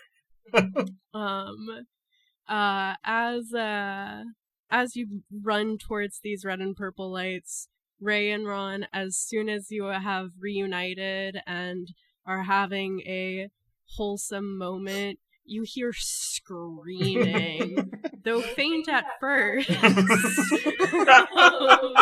your friend Mel shrieking, "Is anybody there?" Yeah, upon hearing a shriek, I say, "Mel, you're okay." You can hear them. Yeah. Oh, thank God. I thought I was going to die alone in here. I thought I was going to starve to death. And I basically look like I'm going to come for a tackle hug, and then at the very last moment realize that this would destroy at least two of our costumes and skid to a halt with awkward reaching up to pat you on the head kind of motion. I pat the hand patting my head. I'm so glad to see you two. I'm gonna sit down. and I do. At this point, I imagine that I've left a voicemail on all of their phones for them to discover later. But I kind of noticed that the lights have gotten closer together, and I remember that I'm a creature of the macroverse, and I shouldn't be afraid of the dead lights if that's what they are, or the poltergeist lights. So I start making my way over to them, but I decide to have fun with it, and I'm like, "Cross over, children. All are welcome. All welcome, go into the light. There is peace and serenity in the light." You hear Ron, Ray, and Mel, you hear terrifying call to you children to come into the light. I immediately go, "Shit, why didn't one of us dress as the Punisher?" Well, either we're about to die horribly, or Sarah's okay too. Will the three of you roll as something spooky? I think that Sarah has caused this. Got a 1. 3. 5. Okay. Alright. I'm at 3 something spooky scale. You are at 4 something. I think I am scale. at 3 I something am? spooky Yes. scale. Oh shit, I missed one. What Yes, am I you at are at currently? 2. Just out of curiosity. You're so I at can 0, and so is Oh. Drew. Whoa. Yeah, all Oh, of mine Yeah, are within you the have last not 10 been minutes. spooked. The lion-hearted and the blindly lucky. I am probably at this point scooting backwards on the ground and muttering about, if this is how I go. I have not connected it with Pennywise just yet. I haven't seen the movie, so I have Can no hear idea them at what this the hell point? Yeah, you can is being channeled hear there. them. But it's Poltergeist. Neither Ray but nor Des has I hear seen them. any of these movies. Yeah, well, this is actually a tell, right? Because Mel is adamant that she has watched these movies and absolutely has not. I think once I realize they're close. If we're go in our on. heads for a moment, I was just going to say, if we're in our heads for a moment, Ron has seen maybe half these movies, but he knows the memes extremely well.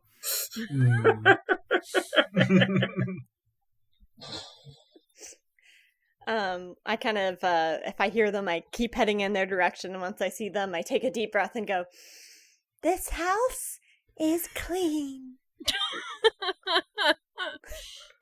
Yeah, you see them all. You see a terrifying clown coming out of the darkness towards you that you then realize is just your friend Sarah. Sarah, what the I fuck? throw my crucifix at her.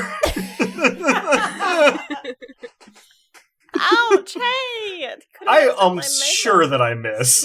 I'm sure that I miss. Crucifixes are terrible projectiles.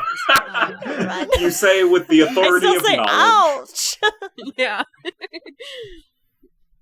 The four of you are reunited. God damn it, Sarah! I thought I was gonna die. Oh, sorry. I just was getting severe poltergeist vibes from the lights and like having to go into the light, even though it seemed like a really bad idea. Okay, look, it was a good pull, but also, can we all agree we're not in a barn right now? Yeah, I don't think this is a barn, or it honestly doesn't seem like any sort of natural indoor space. I mean, we did fall at the beginning. Like, this could totally be some underground complex with elaborate set pieces. Sarah, we went back through the door we came in from. A rotating platform? Let's just get out of here. The four of you are reunited, and you only see a green light blinking in the distance. I just finished reading Great Gatsby for school. Such an awful book. What does a green light mean? I kind of read the Spark Notes. I don't know. It sort of means I whatever the hell you already want it to erased it mean. from my It's the mind. most empty symbology. The guys on the forum say it's I'll take about his word the for it. American dream. So that isn't really helpful information, but I mean, that kind of fits, because green is also the color that tells you to go in traffic, and Americans spend a lot of their time in traffic. Oh god, I'm back in school.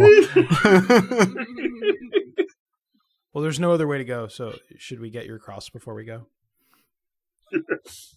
Oh, you know what? Screw it. I don't need it. Let's just go. R.I.P. to the bedazzled cross, I guess? It's a gift for the next poor soul who comes through here. Okay, so yeah, I'm trudging towards the green light at this point. Alright. The green light, as you get closer towards it, does not seem to get bigger. In fact, now you see two green lights. What? Okay, well, it was more like the Great Gatsby, and now it's less like the Great Gatsby. Now you see three green lights. Are they kind of spinning? They're just blinking. Are they in the same direction, at least? They are sort of all northish, forward-ish, but, they are spread out a little bit, like, lined up. And now there are four of them. Okay.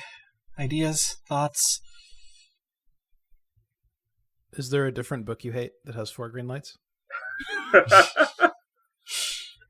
I wish there was, because it might give us a hint. There are 5 lights, like a Jean-Luc Picard, right? I can't Right? believe There I are can't believe we've 4 never lights. talked about Star Trek. I'm voicing Ray, like, trying to actually have a deep voice there briefly. One of the lights turns purple. One of the lights turns red. One of the lights turns pink, and one of the lights turns white. Okay, I try to pull us to a halt for a second. Okay, so I'm seeing some colors I saw before. Is everybody still here? Seems like we're together, even if we've made no progress otherwise. So that's good. I'm here. Yeah. Maybe we should link arms? Yeah. Okay, Wizard of Oz style. I can dig it. As you link arms, the lights begin to pull together and converge back into one green light as you move towards it again. We're off to see the wizard. The green light gets bigger and bigger and brighter, and you see that the green light is not human, kind of human, more like extremely alien, with a huge glowing halo, and in the very Jesus-y pose. Presumably not As well as- Jesus-y. A peace sign, and then what is it called? Ugh, Catholic school has failed me once again. It's The that manner hand of gesture mudra. that you're blessing not one, supposed to or- look at below the belt. Yeah. It's the fingers together. Yeah. You flip it upside down to make funny Or goggles wait, for your is it- face. I don't Yeah, that remember. one. Anyways, the Jesus hand gesture, and then also a peace sign, and it floats there silently. Well, I guess if there was hell imagery, there'd have to be... Weird alien All heaven right. imagery? Yeah. Hi. The alien looks at you and holds out its hands. Just fingers spread. No signs anymore. Just out. Palms up or palms down? Let's go with palms up. This is way too History Channel for me. Aliens. Yeah. Palms up in a motion like that. Mel, give me a cunning roll. Okay, well, that's not my best one. 2. No successes. Okay. You think you've seen this before, and it's giving you kind of an eerie feeling. You hear some chanting in Latin. And everybody roll a something spooky happens. Oh, boy. 2. Hey, a 6. I don't... I Get a got a spooky 5. I'm now tied with That's a Adam. 4. Alright. I can't be spooked because I don't speak any Latin, I guess is my ruling on how I interpret this. After the hell thing, the reason I'm not particularly spooked is after the hell thing, this is more annoying than scary. I'm probably just still residually completely spooked. The alien continues to hold its hands out, or their hands out, and everybody else roll a cunning roll. Everybody, not me, that is? Everybody other than Mel. Oh, okay. Yeah, I already failed mine. 1 I success failed from mine me. too. 1 2 success? successes. 1 success, yeah. Okay. Ray, you kind of recognize this from just like pop culture, and realize that this is maybe Our Father that they're chanting. And you ask Mel, or you do what you want. Yeah, so, like, sounds like Our Father who art in heaven and so on. Oh god, I knew I recognized it. It probably wants us to hold its hands. Who's on the outside in our Not friend group? me. Because they should be the ones to take the hands, and that way the rest of us can remain linked. Yeah, okay, I'm probably on the left side, so... Grab its hand. Who is on the right side? Yeah, we didn't really Who's on establish. the right side? Let's rule that's me, and I grab the other hand. Yeah, okay. As you connect the chain, you all float up to the alien's level and begin to glow, and boom, find yourself transported back into a dark hallway with a door at one end. Okay, well, thanks, I guess. I don't know how they did that one. Wow, I'm really gonna have to take some notes on these special effects. Yeah. Yeah, this is some kind of mixed reality experience for sure. Okay.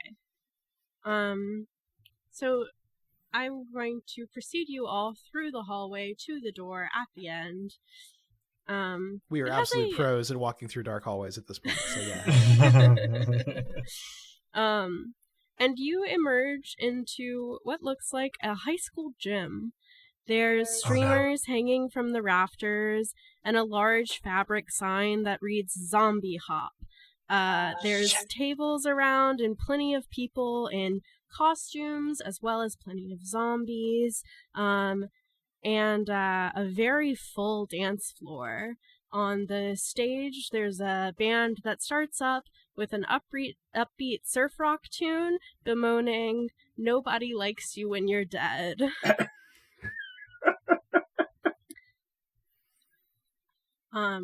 You see a zombie nervously in a long prom dress, nervously flitting around a table where people are scrawling and slipping pieces of paper into a box.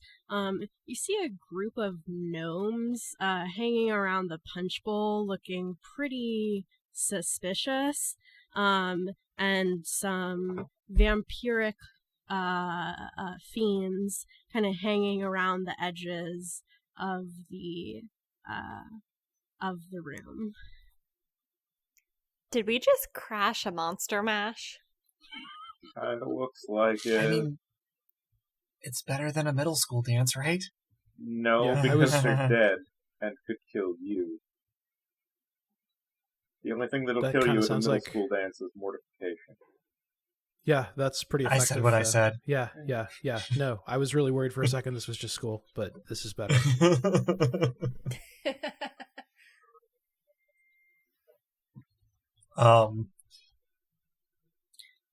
A girl wearing a shrimp costume walks The audible past question mark you was so rad. Oh my God. and gives you all a look and says, "Whoa, great costumes! I love your wings." She says to you, Ray. Thanks, and I'll flap them. Yeah, she walks off. Another couple dressed as pirates walk up to you and say, "Hey, you made it. You guys look great." And then they go, sorry, we thought you were somebody else," and turn tail and just walk away. If I had a nickel for every time. Thanks, Acacia. Yeah. You are. That was very impatient. I've got like two voices, guys. He's got two girl voices, and that's it. It wasn't even the girl voice. That was a thing she would say in a modern setting. Yeah, it is. The zombie who has been standing nervously around the table comes up to you and says, hey, so glad that you guys are here. And she hands you all buttons and says, please vote Christina for prom queen. Point of order. You got it, Christina. Point of order, Joanne. Is Christina, like, cognizably a human dressed up like a zombie, or like a zombie? It's pretty good makeup if you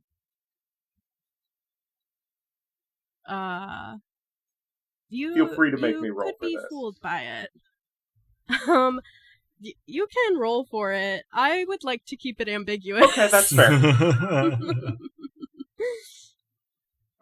Sure. Yeah, you can't quite tell. Okay. Great. We'll be sure to do that. What do the buttons say? Okay, great. And she hands you a basket and says, could you pass these out and make sure that everybody votes for Christina for prom? Of course. Okay. What is in the baskets? The buttons? The buttons. buttons. Okay. It's the buttons that say Christina for prom queen, and feature some disembodied body parts, kind of like as decoration. So cute. Okay, I'm much more on board with this right now. Yeah, I love the, like, absolute conviction to her theme that she's got going on here. Yeah, she's definitely my prom queen. Did you know that at my old school, like, I was in the running, and then my so-called friends got really upset about that and started a smear campaign, and, like, you know, maybe the pig's blood was a little bit much, but hey, like, I'm tired of trying to get people to like me that don't even like themselves, and, oh gosh, sorry, I'm totally oversharing. Let's spread Sarah. these buttons around. That's the first time you've ever mentioned your old school. What the hell happened? I kind of did a small-scale reenactment of Carrie, minus the telekinesis and the pig's blood being dumped on the innocent one. So only the guilty Holy got shit, drenched. I mean, you like, are so cool. Go for a high five. I'd take it. Ray is just sort of standing there, just like mouth opening, closing, opening. Huh. As we move to pass out the pig's blood, as we move to pass out, honest mistake, I promise. As we move to pass out the buttons, I'm asking where you got the pig's blood from. I mean, like, you'd be amazed what you can get from your local butchers if you just ask. Yeah, as you guys are walking around and handing out these buttons, you meet some cool-headed looking vampires who kind of take the buttons and roll their eyes. A couple of sheet ghosts, who seem to be just people under sheets, though occasionally you see somebody else not bump into them, and instead pass right through them. And they put their pins right on their sheets. You see the Freddy Krueger actor from earlier, from when you were waiting in line, and she grabs a pin and says, thanks. I'll see you guys around, and kind of dazed walks away. Can I roll a charm to, like, do better at campaigning for Christina here? Absolutely you can. Because that's the thing I'm Separately, good at, can I roll a charm to, like, try to get Freddy Krueger to tell us where the hell the way out is? Yes. Much more absolutely. practical. One success. One success. Okay. Ray, Freddy Krueger looks at you and goes, you guys are trying to get out too. I thought I was gonna be scaring people, but then I didn't see any of my friends, and I ended up here, and and there was a enchanted forest and those shitty fucking gnomes. I'm sorry. She apologizes when she curses and says, I learned a new stupid word. Thank you. gnomes." That attacked me, and now I think they're spiking the punch bowl. I'll let you know when I find the exit, but I don't see one yet. Oh, okay. But like you work at this haunted house? Not this one. This is not the haunted house I work at. I don't know how I got here. A haunted house? Yes, okay. Yes, at a haunted house, at the horror corridor. You guys were going to the horror corridor. This is not the horror corridor. What the fuck? Yeah, what the fuck? Adam, what was your... I had one success to try to campaign for Christina for prom queen. Okay, you give a button out to the Bride of Frankenstein and say, "Vote Christina for prom queen," and she goes, "Yeah, I guess." I will also make an effort to compliment her on her costume. Like, that is a wicked Bride of Frankenstein outfit. I wish my costume was that good. Bride of who? Frankenstein? Is that not what you're... I'm sorry. I would never go out with that loser. And she walks away. I am literally just going to stand there staring in the direction that she walked away in for like a good 2 minutes. Can I don't know if this helps us get out, but can I roll a cunning to talk to the ghosts and try to find out if they're real ghosts? Yeah, absolutely. That is more or less why you're here. Okay, I'm going to do that. Borrow someone's phone, get a new EMF reader. Yeah, right? That is 1 success. Okay. You start talking to the ghosts. What did you like to say to the ghosts?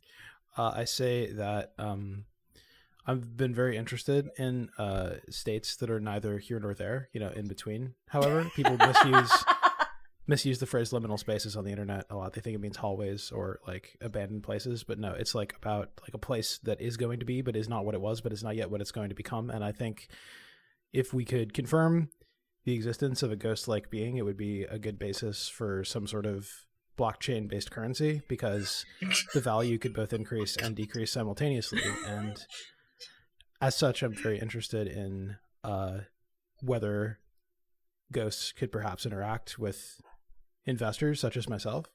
They nod and are kind of like floating up and down. And as they hear you say investor, they disappear. And you can roll a spooky, something spooky roll, please. Okay, something spooky and something disappointing.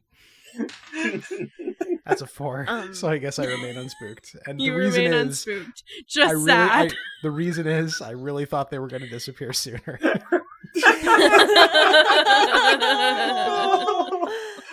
I just love the idea of ghosts as an investment opportunity. Yeah. Something spooky so action of all the in spooky an economy. Also, of all the spooky stuff that's been going on, the thing that has resonated most with me is the fact that there are gnomes spiking the punch bowl. There's a lot more to learn about these gnomes.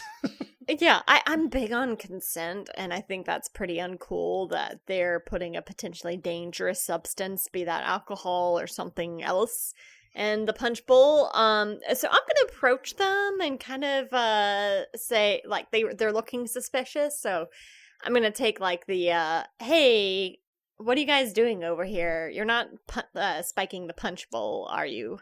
As they as you speak to them, they say, "Get away, clown," and start pelting you with acorns from a slingshot. Roll your courage. Gnomes are the worst.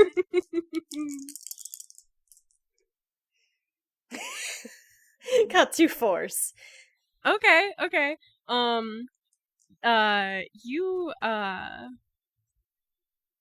You successfully evade their acorns. Would you like to do anything else to these gnomes? Yeah, they clearly don't get the reference of my costume. I'm not sure what gnomes are afraid of, but I know that it is really good at kind of appearing as loved ones. And so I'm going to activate my costume and show up as one of their loved ones to goad them into what I want them to do. Okay.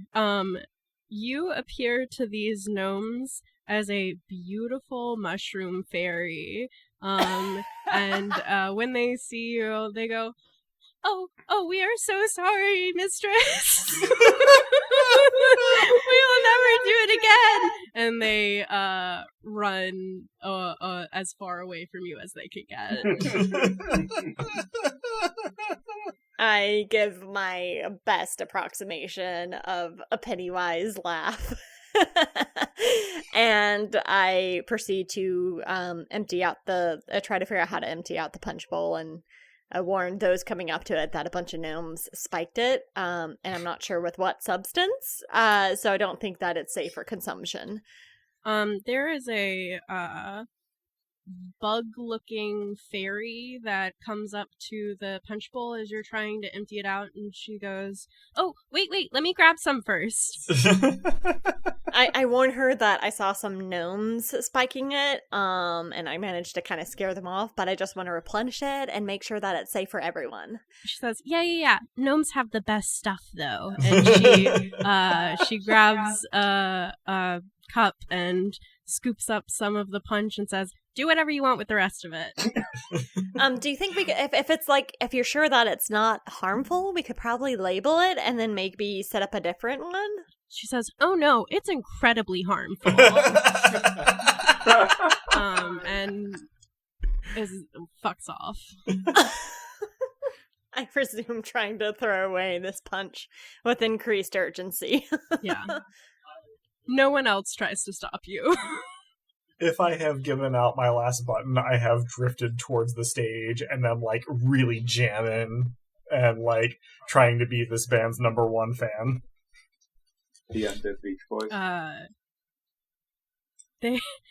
They see you, and a particularly rad-looking heavy metal grandma on the drums points to you with her drumsticks and says, "Fuck the Pope," and goes 1, 2, 3, 4, and then they move into their next song.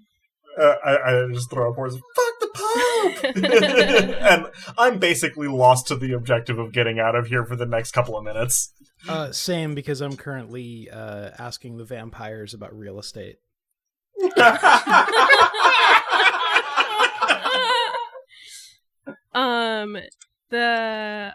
What would you like to say to the vampires specifically? Well, I think the sharing economy has demonstrably not gone the way it could, but I think that if you had spaces that were more suited for temporary residence, such as ones where people would be scared out of them or perhaps have their blood drained, then you might be able to have a rotating roster of participants and the model might be sustainable.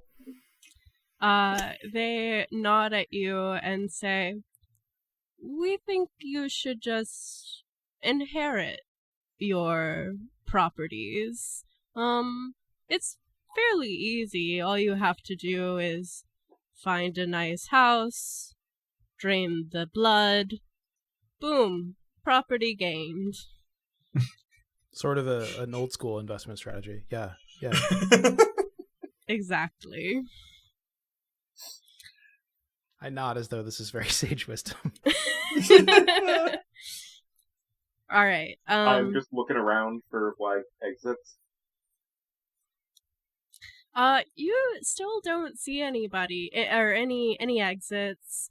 But there is a tap on the microphone and some feedback, and they say, well, we are ready to announce our zombie hot prom queen for this year. Thank you all so much for coming. Excuse me. We're really excited to see you and some newcomers here this evening. Be sure to not drink the punch, and without any further ado, let's get started. And they drum roll, please. Everybody roll your highest stat. Ooh, right. Charm for 3. That's coming for me, for the record. One success. I have one success. 2 cunning successes. I thought it was a complete failure. Okay. 2 successes for me as well. Okay. 4 and a 5, if that makes a difference. It does not. Cool. I didn't know if you were doing degree of success on this one. I think degree of success was simply number of successes. Okay, yeah, that makes sense. So, Drew, you had how many successes again? Drew and I had 2 for me. 2, 2, 1, 1. Okay. Drew, you see the envelope begin or open, and the let's see, trying to decide who I want to announce the prom queen. As you see Mothman opening up this letter, she drops it on the floor, and you see that it does not say Christina on it. In fact, it says Sarah. Is that announced?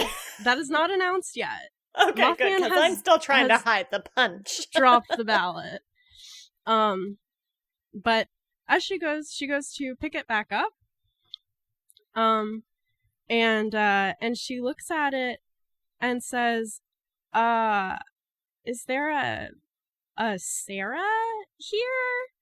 Sarah, congratulations. You are the zombie prom queen. Come on up, and starts tentatively clapping, and everybody starts kind of clapping. I am like full on like woo, like clapping above my head when Sarah's name was announced. I quickly shove the punch under a table. Once I realize that there is not another Sarah present, I kind of put on my most winsome grin. And walk up and to take the mic and say, thank you, but I think we all know that Christina is the real winner here. Christina is sobbing and walks up to the stage. Sarah, roll a courage roll. 2 5s. Okay. As you walk up, as she walks up, Christina grabs the crown from you and says, I'm so sorry that I couldn't just let you have this, but I want to be prom queen so bad.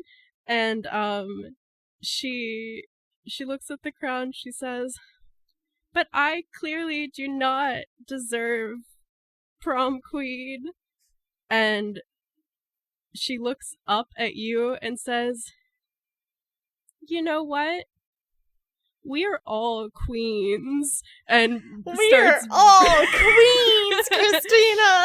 breaking the tiara and hands you a piece and starts throwing pieces out into the audience, and says, happy prom, everybody! And everybody cheers and screams and catches their bits of crown. Thoroughly ruining the mood. I yell, probably not as audibly as I would have liked, something like, yeah, down with the monarchy!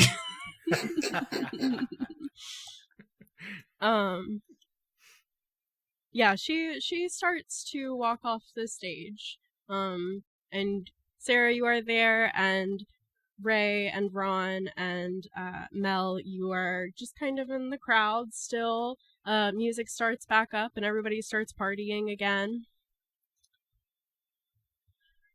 At this point, I am probably more ready to look for a way out than I was before the set break, and try to find my friends and be like, do we know how to get out of here? No, like, I saw Freddy Krueger from, like, the line to get in. Oh shit, Yeah, really? they confirmed that, like, this is not the corridor of horror. And, like... Yeah, thanks, Joanne. You mean the horror corridor? Yeah, that. Sorry. But also, like, something objectively weird is going on. That's what I've been saying. Although Well, I bet this they're is less just frightening paid than to I say said. that. It makes it like more of an existential crisis if you think that you're not in the place you're supposed to be. So they're just a paid actress. I'm kind of affixing my piece of the prom queen thing into one of my little pigtails as I'm talking. That would be a very committed way of scaring us, because she like totally dropped the Freddy Krueger character, and like it was just her being scared. A circle starts to form. People on the dance floor, people stop dancing, and in the center of the circle is Freddy Krueger, hunched down, holding her head and being like, "There's no way out. There's no way out. There's no way out." And all of the there are a couple of witches, and the ghosts are back and just kind of like staring down and looking at her and like whispering to each other and being like, what does she mean there's no way out? I'm gonna walk up to the circle and be like, so there is a way out? Roll your charm, Mel. Yes! 3 dice. Let's see. Well, I misplaced one. With 441, 2 successes. All right. One of the ghosts looks at you and nods and blinks in and out, and through them you see a glowing exit sign and a hallway. Oh, okay. I am going to march forward and grab Freddy Krueger by the bedraggled Christmas sweater and go, found the exit, and just start marching over there. Yep, following. Definitely. Are we supposed to go through the ghost? Because I love that. I'm fully intending to go through the ghost. I go through them, but if I have to pass through multiples at each one, I ask them to consider what I said. I apologize after no realizing I passed through a ghost. Yeah. They pretend not to hear Ron, and nod at Ray, and you guys make your way towards the exit, and there's a door at the end of a hallway once again. All right, 90,000th time's the charm, and I like pat Freddy Krueger on the back a couple of times. Don't worry, we're veterans at this. Oh god, it's just so good to see somebody who's not a real monster. Are you kidding? I'm dressed as the Pope. Yeah, you're making some assumptions there, Freddy. And I smile, but like with my lips closed, so that the little like toothy maw just kind of stretches. She starts freaking out again. I just kind of chuckle and walk toward the door. I'm so sorry. I thought we were making a joke. My name is Sarah. But you already knew that. Okay. I'm Tiara. Thank you so much. Let's get out of here. And I push the door open.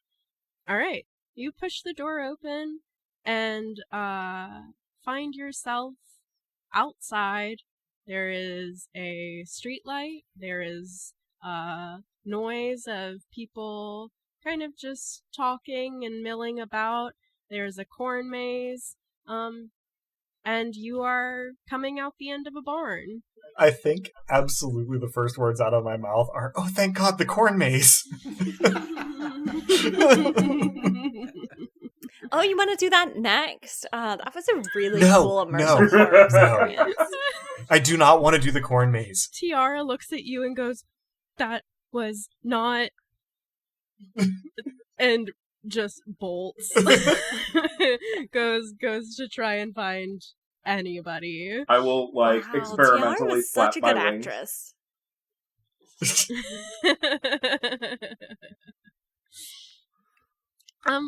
Congratulations, everybody! You have made it out of the corridor of horror. Yeah, high fives all around. I think probably I come around on the idea that this was actually really rad now that I know I'm not going to die in there. There's a booth with a bored teenager selling shirts that say "I survived the corridor of horror." They're being sold for $25 each. I am excited until I see the price tag, at which point I put my hands in my pockets and walk away. I invoke the power of my costume. You may do that. I invoke the power of praxology, which is the ability to make something that is objectively not true through argument. So, just for a moment, the t-shirts cost $1, and I buy them for everybody. The teenager takes your money and hands you the shirts without a second thought. I give says, Ron another high five. He says, "Oh, buying these for your grandkids?" That's literally the nicest thing anybody's ever said to me. Thank you. Oh my gosh, thank you so much. This is so cute. I love how colorful it is. Just so you know, I'm gonna give this place such a great rating on TripAdvisor. I probably am gently shepherding Sarah toward the hot apple cider booth. Yeah. All right, I don't know how to end I mean, things. We have hot apple cider. As we are Yeah, we have hot Yeah, apple cider. the hot apple cider, I will just try again with the flapping wings and just because I can, and we're closing this out, invoke my power to just briefly fly for a few seconds and then settle back down. Absolutely, you absolutely can do that. I see a gutter Ron and I achieves climb down lift. into it. With the last of my again. power. Yeah. With the last of my power, I change Dez's shirt and mine to say I survived the horror corridor and I didn't even have to invoke my godlike powers.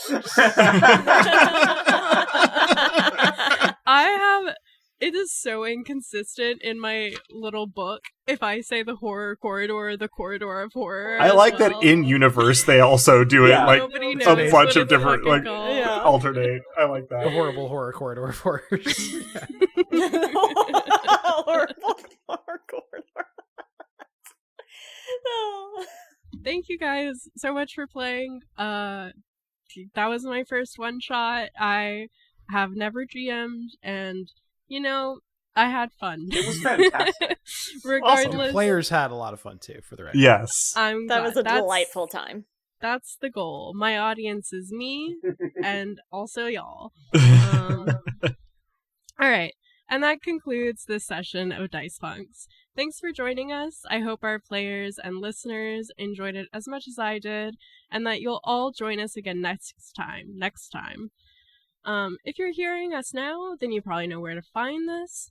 But we can be found almost any place one can listen to podcasts, as well as on the wider web at dicepunks.com and on Twitter as @dicepunks. With that, I think we're ready to say farewell. Say goodbye to the kind folks at home, players. Thanks so much for listening, and cryptocurrency is in fact a bubble. Ron will figure that out eventually. Thanks for listening, everyone, and remember not to judge a clown by their gutter. Thanks for listening, everyone. And not even supernatural power can save you from being alone. Oof. Oh. Thanks for listening, everyone, and fuck the Pope. Yeah. I'm glad we ended on a high note. And as the poet once said, just because I'm biting on your head, there's no need to be impolite.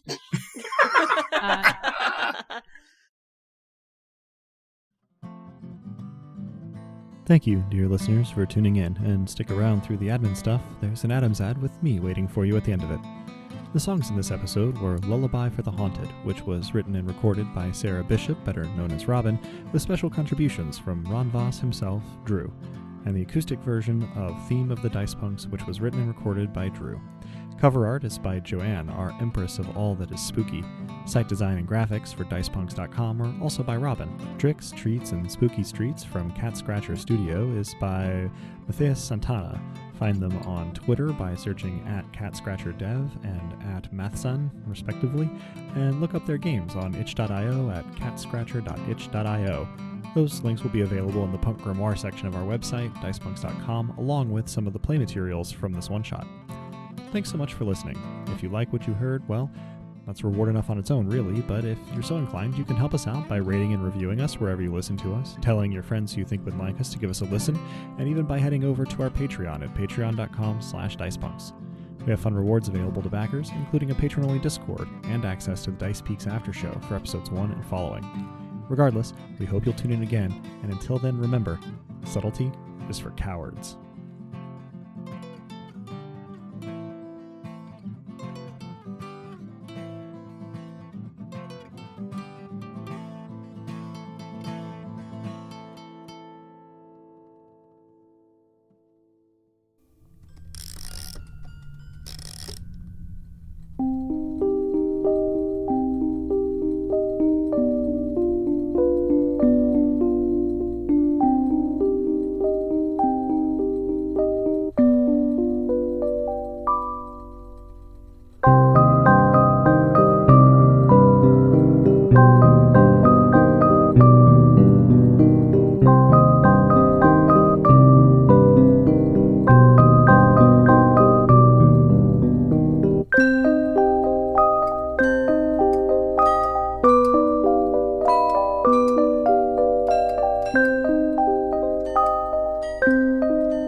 There's a lot of disagreement these days about audio formats and fidelity, but we here at Adam Audio have always thought that there was something to be said for vintage audio technology. No, it won't give you maximum fidelity, but isn't there something to be said for character? Especially during this spookiest of seasons, don't you want a little pop and hiss, a little creak and scratch when you listen to your classic vinyl? In fact, we've got a special this very moment on Antiques just for the Halloween season. Right now, we have, for instance, a vinyl record phonograph from the 1900s as a special promotion. Just $20 or best offer, so hurry down before it and the rest of our vintage audio products are gone. Forever. In fact, we're taking trade-ins. Have an old Walkman or an outdated MP3 player you've been meaning to get rid of? Well, why not trade it in for an antique with loads of personality? Sure, you could keep using your modern CD, cassette, vinyl, radio, Bluetooth all-in-one system from a big box store, but wouldn't you rather have a real conversation piece filling your home with the unique resonance of a slightly dented brass amplification horn and the sobs of lost souls? I bet your modern record player can't even play records backwards, much less reveal the sinister messages hidden beneath the banal hipster pop you bought on collector's edition vinyl at a chain bookstore, nor the appalling demands those messages make of you. We have fun, don't we? So come on down to Adam Audio and check out our one-of-a-kind, 100% guaranteed not to be cursed antique phonographs. And enjoy your vinyl the way our ancestors did, in perfect comfort, safety, and peace of... Ah! I'll take 10. That was great, Adam. I'm going to add a haunted phonograph to my wish list right alongside haunted piano.